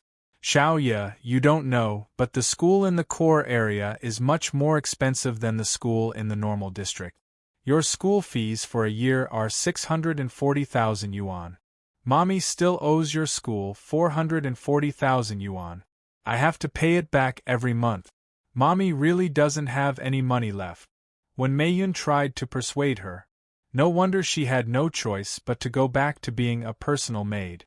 It was because of Xiaoya's school fees that she couldn't free herself from. Then I won't study this stupid school anymore. Xiaoya hammered the bed. Mommy, I'm not happy at all in that school. I don't even have a single friend. They're all vulgar snobs. I can't understand a single word there. Mommy, let's not study this school anymore. Let's ask the school to refund your school fees. Let's find a better place to live, okay? Hearing her daughter say that she didn't want to study anymore, when Meiyun's body instantly stiffened. However, Xiaoya didn't notice this. She said to herself, actually, Mommy, there's no use in studying now. With your daughter's IQ, it's impossible for her to become a scientist or something. Your daughter isn't cut out for this. So what if she studies more? Won't she still have to marry someone else? Mommy, you don't know. I checked my sword essence yesterday. I'm only 15 years old, but my innate sword essence has already reached 130 quarts. To be honest, when I turn 18, it won't be a problem to break through 200 quarts. I have a very high chance of becoming a sword bearer. In this world, no matter how powerful a normal person is, what can they do? They're just a scientist that no one cares about. In today's society, only sword bearers are the best people. This has nothing to do with whether you study well or not. As long as I become a sword bearer, our long family will be able to regroup. We'll be able to face Father's spirit in heaven. Even if I can't become a sword bearer with my beauty, I can find a sword bearer to marry. When that time comes, you'll have a sword bearer as a son-in-law, and you'll still be able to live a good life. Even if I don't have the luck to marry a sword bearer, I can still be like you, Mommy. I can go to a maid school and become a maid for a sword bearer. Mommy, you don't know, but a maid for a sword bearer is very impressive. A few days ago, a maid came to our school to pick up her master's daughter, who's also my classmate. Our annoying form teacher had to keep smiling at her. Mommy, let me tell you, that classmate's words carry enormous weight in class. All the students have to support her. Even the teacher doesn't dare to scold her. Whatever she says is right. She's very impressive. If I become a maid for a sword bearer like that, I'll definitely live like a princess. So, whether your daughter's future is good or not has nothing to do with studying. Mom, you don't have to waste money on studying. As long as your daughter becomes a sword wielder, or marries a sword wielder, or becomes a sword wielder's maid, everything will be resolved, and we can live happily ever after. What did you say? Hearing her own daughter's words, when Meiyun's eyes were filled with disbelief. Was this still her pure and adorable daughter, Xiaoya? Was this still the timid and obedient daughter? She was already planning to get married, and was even planning to become a maid for a sword bearer, walking down her old path? How could this be? She had only stayed in that school for a few days, and she had already become like this. It was really too scary. Mommy, your eyes, they're so scary. Xiaoya, who was happily talking, suddenly realized that her mother's eyes were suddenly filled with something called anger. Xiaoya began to feel afraid. Even during the most difficult times, Xiaoya had never seen her mother show such an expression. But when Meiyun slapped her daughter's face, "Long Xiaoya, are you worthy of your father? Are you worthy of his mother?" When Meiyun suddenly couldn't control her own tears, and they began to flow down, "Long Xiaoya, have you forgotten that your father's greatest wish before he died was for you to be able to enter the core zone school to study? He hoped that you could become a knowledgeable and cultured scholar, not like you are now. You told me that you want to be the woman of the swordsman, and you even said that you want to be a maid and study at some maid school. When did you become such a person, such a shameless woman? Did I say anything wrong? Am I wrong? How am I shameless?" Touching her own burning face, Long Xiaoya also exploded. "The bigger the pot, the more rice that goes into it. With our family's current situation, how can I still study? How can I be a scholar? Mommy, are you going to be a maid again now? What face do you have to say that to your daughter? Wake up, we are no longer the rich people we used to be, we are now at the bottom of society, living at the bottom of this broken capsule, the bottom of the bottom, the bottom of the bottom. Why should I pretend to be a wolf and study in this broken school? I don't want to study, I just don't want to." "Aren't you also a maid? What face do you have to say that to your daughter? Aren't you also a maid? What face do you have to say that to your daughter? Aren't you also a maid? What face do you have to say that to your daughter?" This sentence kept echoing in Wen Meiyun's mind, and an indescribable pain and grievance rushed straight into Wen Meiyun's heart. She didn't think that she was such a person in her daughter's heart, and even more so, she didn't think that she would actually get such an ending when she came to visit her daughter happily. A thought instantly grew in her mind. "All right, Mommy won't be a maid anymore, I'll go out of the city to mine, and the money I earn this way will at least be clean, right? That should be enough to satisfy you." When Meiyun had heard from her husband before that going out of the city to mine was the fastest way for ordinary people to get rich. "Mimi, are you crazy?" With a whoosh, the door was pushed open, and Guogua grabbed a bottle of beer, poured it into her mouth and said, "Don't blame me for eavesdropping on you, your voices were so loud that the whole room could hear you. Mimi, you are now a maid, and without your master's permission, you absolutely can't remove your maid status, just like me. When that time comes, I'm afraid you won't even be able to leave the house." Guogua's words instantly made Wen Meiyun's courage disappear. Guogua was right, with this exclusive maid status, without Gohan's permission, Wen Meiyun would not be able to immediately get out of Gohan's control. Goo goo goo. Guogua drank another mouthful of beer. "Mimi, don't let Xiaoya live here, if this goes on, your daughter will go crazy sooner or later. Every year, a few women go crazy, and she is still a child, you are too harsh on her." Guogua's words made Wen Meiyun's heart light up. That's right, before coming here, her Xiaoya was a good child, but after staying here for a few days, she became like this. It must be because the environment here was too terrible, and it was the environment here that caused her daughter to change.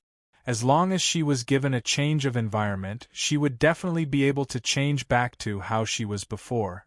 But how should she settle down Xiaoya now? If she were to find another place to rent, the monthly rent would be tens of thousands. Where would she have the money to rent such a house for Xiaoya? "You just told me that your sword wielder went out to fight, right? Bring him back to live there for a few days, then think of a way. Anyway, he won't be able to come back in a short period of time, maybe even never. Is that okay?" When Meiyun was a little hesitant, for a maid, this kind of action was absolutely not allowed. But when Xiaoya heard this, her eyes instantly lit up, and she immediately grabbed her mother's hand. Okay, Mom, I promise you, as long as you let me live at your place for a few days, I will definitely study seriously. I promise I won't make you angry. It had to be said when Mayun was shaken. Okay, the happy mother-daughter story was about to unfold. Chapter 251. In the entire Luoting camp, the most deserted place was the official stone-crushing field of Yuzhong City. Even during the day there were very few people at the entrance. It was very difficult to see a person, let alone at 1 or 2 o'clock in the middle of the night. If you like to fight in the wild, then this stone-crushing field should be the best choice. Gohan guaranteed that even if you fought for 3 or 4 hours, no one would come to disturb you. The reason why the official stone-crushing field of Yuzhong City was so deserted was naturally because of the extremely high gravel fee. It was 800 renminbi per time. Even if it was a baron every time, it would still be a loss unless you had the ability to get a viscount every time. But this was impossible. No one would go against their own money and come to the official stone-crushing field. No one knew why the officials would set such a price. Apart from the cost of the stone-crushing machine, the maintenance cost of the stone-crushing machine alone exceeded 10 million renminbi every year. In other words, the officials lost more than 10 million renminbi every year because of this stone-crushing machine. If the officials were willing to lower the price to the same price as the Heng Mountain Sword Sect, $80 per time, or even higher, $100 per time, he believed that many people would choose the official stone crusher. After all, this was the territory of the officials, so there wouldn't be any problems. However, the officials did not change. For hundreds of years, the price of 800 renminbi per time had not changed. It could be said that they were firm.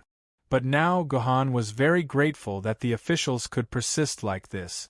Otherwise, where could Gohan find such a stone-crushing field where no one could see? What was even more fortunate was that the official stone-crushing field was open 24 hours. Even at 2 o'clock in the middle of the night, there was a sleepy old man dozing off at the counter. The old man looked as if he had seen a ghost. Gohan went through the stone-crushing procedures and entered the stone-crushing field. Then, Gohan was surprised. He thought that there should be no one in the stone-crushing field, but there was actually a person standing there. "Ha, honey, you are finally here. I almost went back to sleep." Liunyun Ling smiled and waved at Gohan. "How did you guess that I would come here?" Gohan's expression was as if he had eaten **T. This was the first time that someone had guessed his action. Although he did not deliberately hide his action, it did not feel very good. Oh, during lunch in the afternoon, I asked Qinpin how many dimensional ores she had left, and then she told me honestly that she had 14 left. What an honest girl, much more honest than you. Liunyun Ling snickered, as if she was an eagle that had successfully caught a chick. So I guess that this guy would definitely find a place where there was no one to break stones. Apart from here, there was no better choice, right? You traitorous thing, I bought you another 20 pounds of frog meat tonight in vain. Whale meat. Gohan was speechless at Liunyun Ling. She actually used this thing to tempt Qinpin. In this world, besides the Liunyun family, no one could sail the ocean freely. Naturally, no one could get whale meat. Now that the ocean had completely become the world of the dragon tribe of the four seas, there were Yun-class four-clawed golden dragons everywhere. It was already a forbidden zone for humans. Without the strength of an immortal sword, going near the ocean was equivalent to death. However, according to legend, when the Liunyun family was at its peak, they led 3 Jiendi and swept the entire four seas. Then, they forced the dragon tribe to sign a contract so that the Liunyun family could sail the ocean freely. The dragon tribe could not do anything, and the dragon tribe could only pinch their noses and accept the debt. You glutton, sooner or later I'll eat you up. Gohan knocked on Qingpin's head again. Seeing this, Liunyun Ling's heart ached. Aya, who hits a child like this? Poor Qingpin, let mommy hug him. Oh, Liunyun Ling. Qinpin is so poor. You have to give Qinpin another 50 kilograms of whale meat. It's all because of you that Qinpin was beaten up by Gohan, Qinpin complained to Liu Ling with teary eyes. Oh, poor baby. Mommy will give you 500 kilograms. Hello, Liu Ling mama. Qinpin loves Liu Ling mama the most. Qinpin doesn't like stinky Gohan anymore.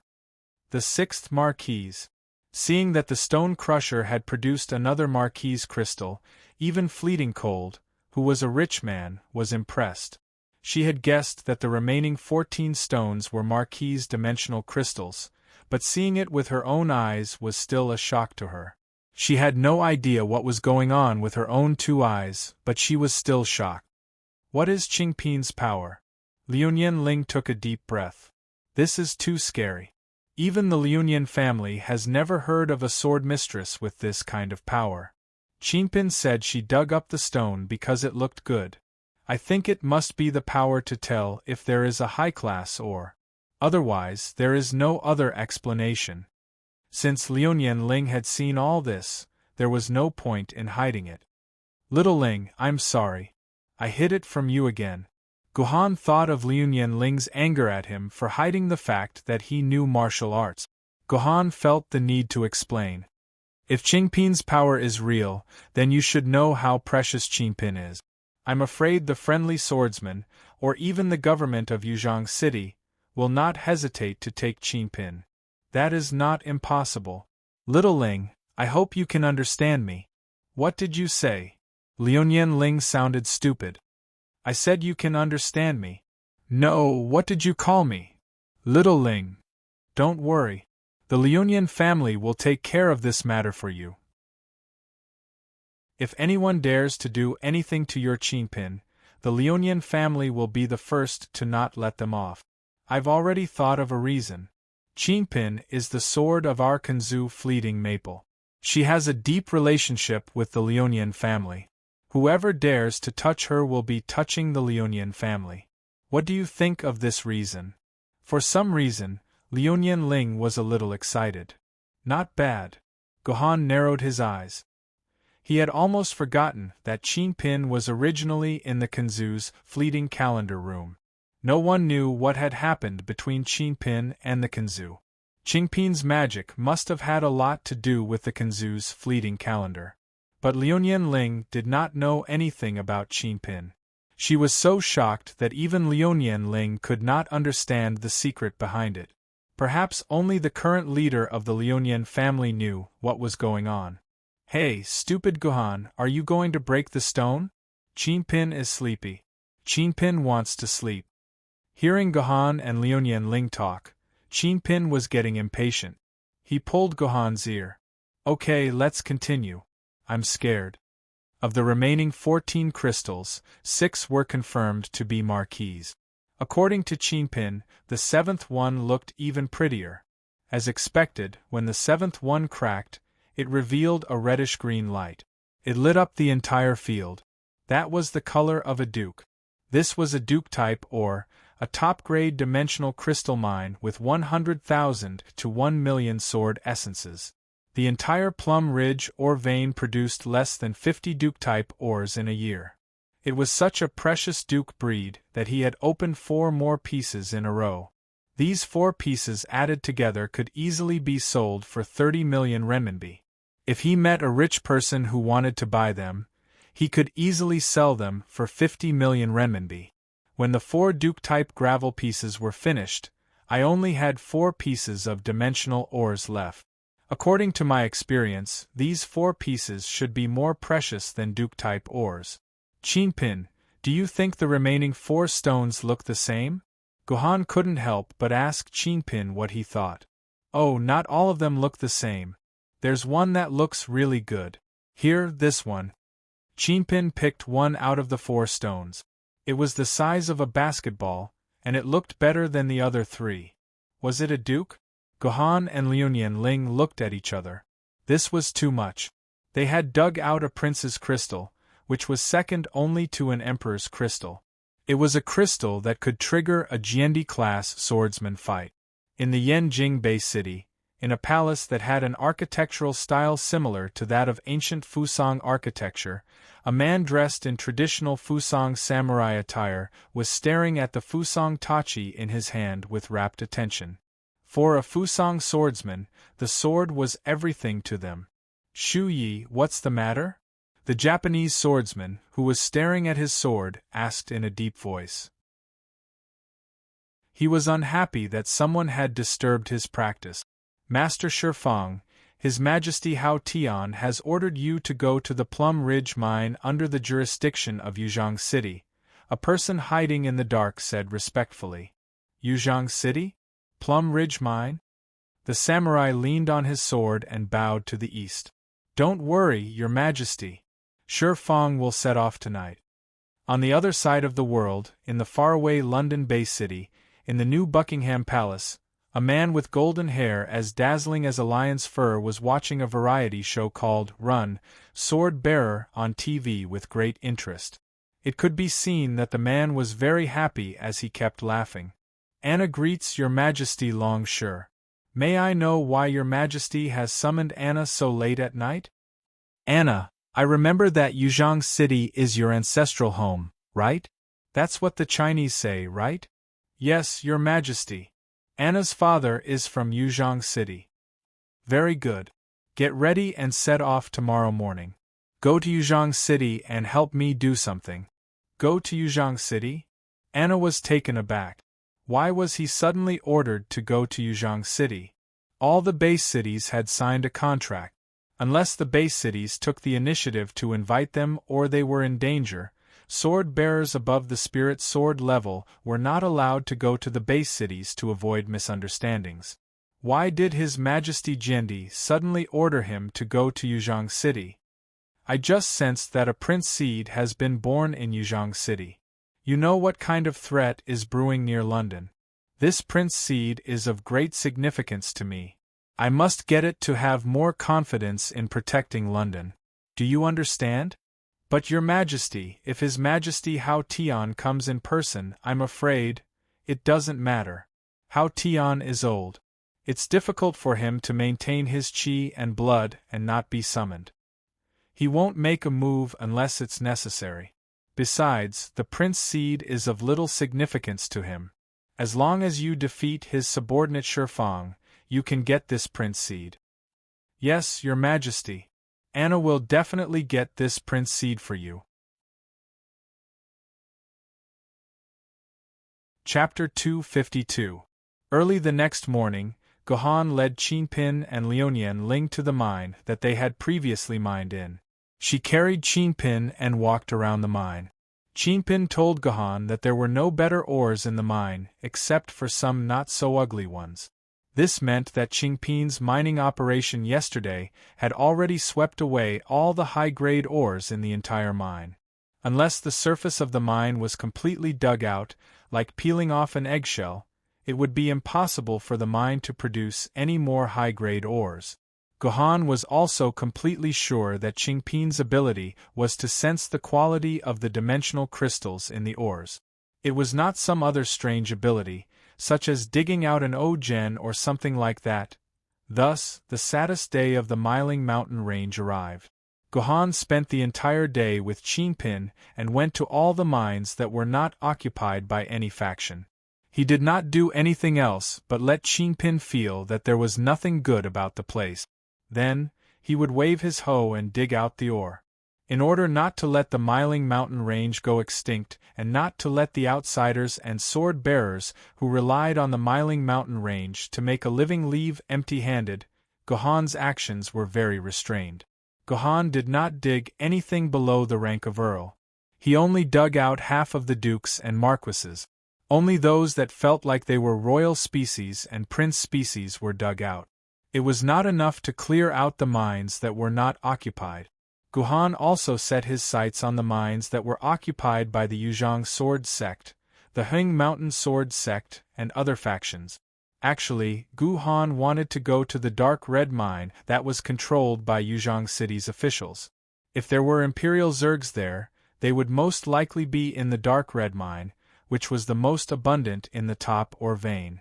Unfortunately, the entire mine was controlled by the officials. Those mining there were outsiders hired by the officials. Sword-bearers were not allowed to enter at all. It was not entirely impossible. Gohan had a way to sneak into the mine, but now was not the time. Gohan planned to enter the dark red mine during the last few days before leaving the city. The remaining mines were naturally the two red mines controlled by the Yuzhang Sword Sect and the Heng Mountain Sword Sect. Gohan's next target was these two unlucky mines. When they entered the mine, the two sword-bearers in charge of guarding the mine were a little surprised. They rarely saw sword-bearers willing to mine in this mine. Because 90% of the harvest had to be handed over to the Yuzhang Sword Sect, there were not many sword-bearers willing to mine here. Only those outside the city would choose to mine here for safety. After all, no matter how much money they earned, it was meaningless if they did not have their lives to spend it. Although they did not understand why Gohan, a sword-bearer, wanted to mine here, the guards did not stop him. Instead, they asked Gohan to hand over his dimensional pocket to them for inspection.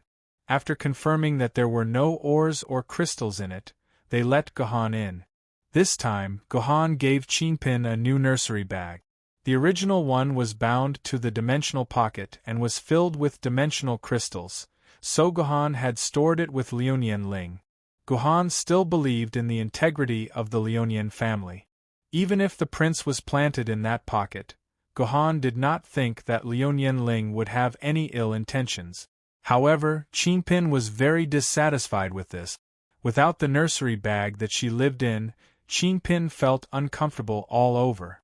After entering the mine, he used the same method as when he dealt with the wild mine. However, because there were more people in the mine than in the wild mine, Gohan's behavior of changing places with a hoe was too conspicuous. As long as one was not a fool, they would feel that something was wrong. Therefore, Gohan had to dig in one place for a period of time. After some people outside the city had left, he would pretend that the feng shui here was not good and continue in another place. However, Gohan's actions were not a waste of time. This was because he had to hand over 90% of his harvest to the Yuzhang Sword Sect. Therefore, he needed 9 empty ores to pay the Yuzhang Sword Sect for every valuable ore he dug. Mining in the same place could make up for the empty ores. This way, Gohan's mining speed inevitably plummeted. When the sky was about to turn dark, he had only explored about a third of the Yuzhang Sword Sect's mine in the afternoon.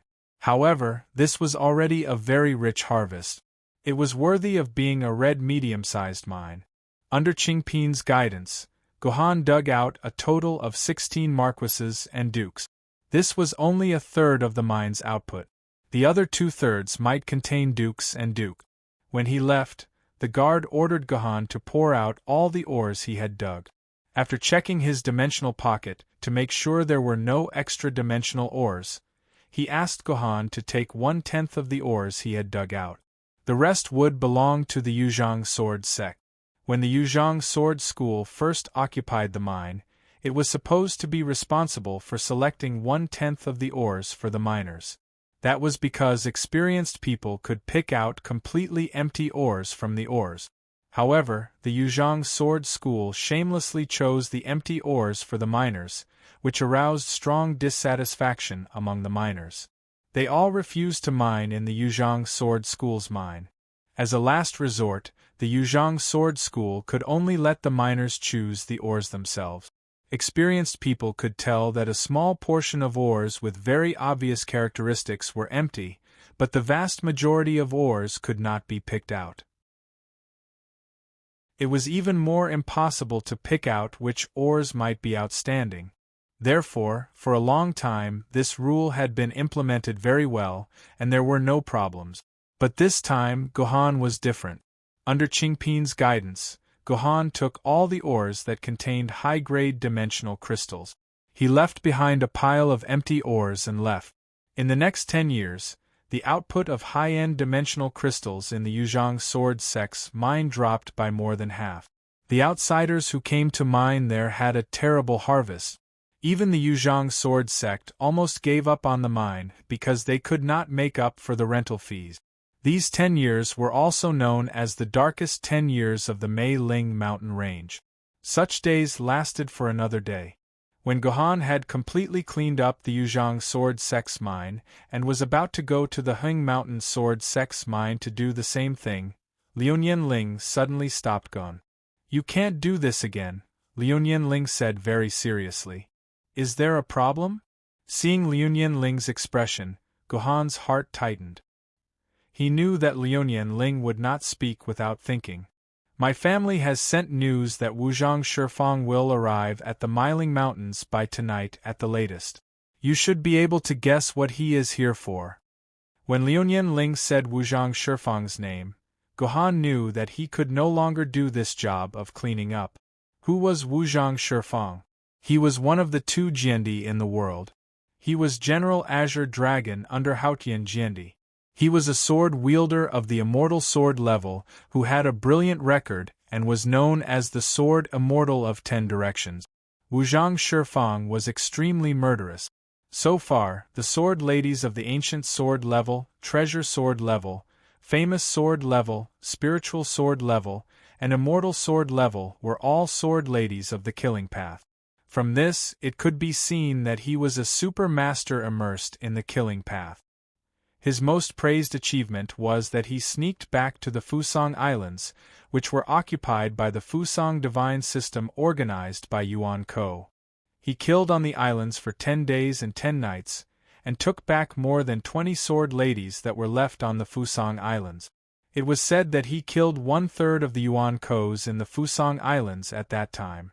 The Fusang Archipelago's 1 universe-level Yuanren and 2 universe-level Yuanrens couldn't win against Wuzhang Shifang even if they joined hands. In order to prevent their subordinates from suffering more losses, they took the initiative to return the sword lady's true body to Wuzhang Shifang in exchange for Wuzhang Shifang leaving the Fusang Archipelago. All in all, Wuzhang Shifang was a very powerful immortal sword-level swordsman. He was ranked 4th on the Immortal Sword Leaderboard, which meant that he was the 4th strongest immortal sword-level swordsman. Even Yuzhang City's Sword Tower's old man Lu Lei was no match for Wuzhang Shifang. At that time, Yuzhang City didn't have its own Emperor sword-level swordsman, and the highest combat power was old man Lu Lei. Therefore, Wuzhang Shifang was almost invincible in the entire Yuzhang City. If he came to the Miling mountain range, no one could go against his will. "He's here for the Prince Seed?" Gohan's face darkened. Everyone knew that Wuzhang Shifang was Haotian Jiandi's most loyal general. Wuzhang Shifang must have come on behalf of Haotian Jiandi's will. His purpose was also very obvious, which was to get the Prince Seed in his hands. That's right. The Prince Seed's energy has been isolated by the dimensional pocket, and no one knows that it's in your hands. However, it's inevitable that Wuzhang Shifang will be able to get some clues by asking around, so you must stop all strange actions that attract attention. For example, you're doing something like this. Going to the mines that only people outside the city go to is too eye-catching. It will definitely arouse Wuzhang Shifang's suspicion. Liuyan Ling's words hit the nail on the head. "I understand. I know what to do." Gohan nodded. A immortal sword-level swordsman, and a real immortal sword-level swordsman in real life. Just thinking about it made his blood boil. "Mom, is this the house you're living in now? It's really great." Xiaoya rushed in as soon as the door was opened. Gohan's luxuriously decorated, spacious, comfortable, and well-equipped room immediately attracted Xiaoya's attention. "It would be great if I could live here too," Xiaoya said to herself silently. "Xiaoya, watch TV in the living room for a while. Don't touch anything else. Otherwise, if Master comes back and finds any traces, your mom is dead." Seeing Xiaoya's excited look, Wen Meiyun could not help but remind her. "Mom, I know. I'm starving. Is there anything to eat?"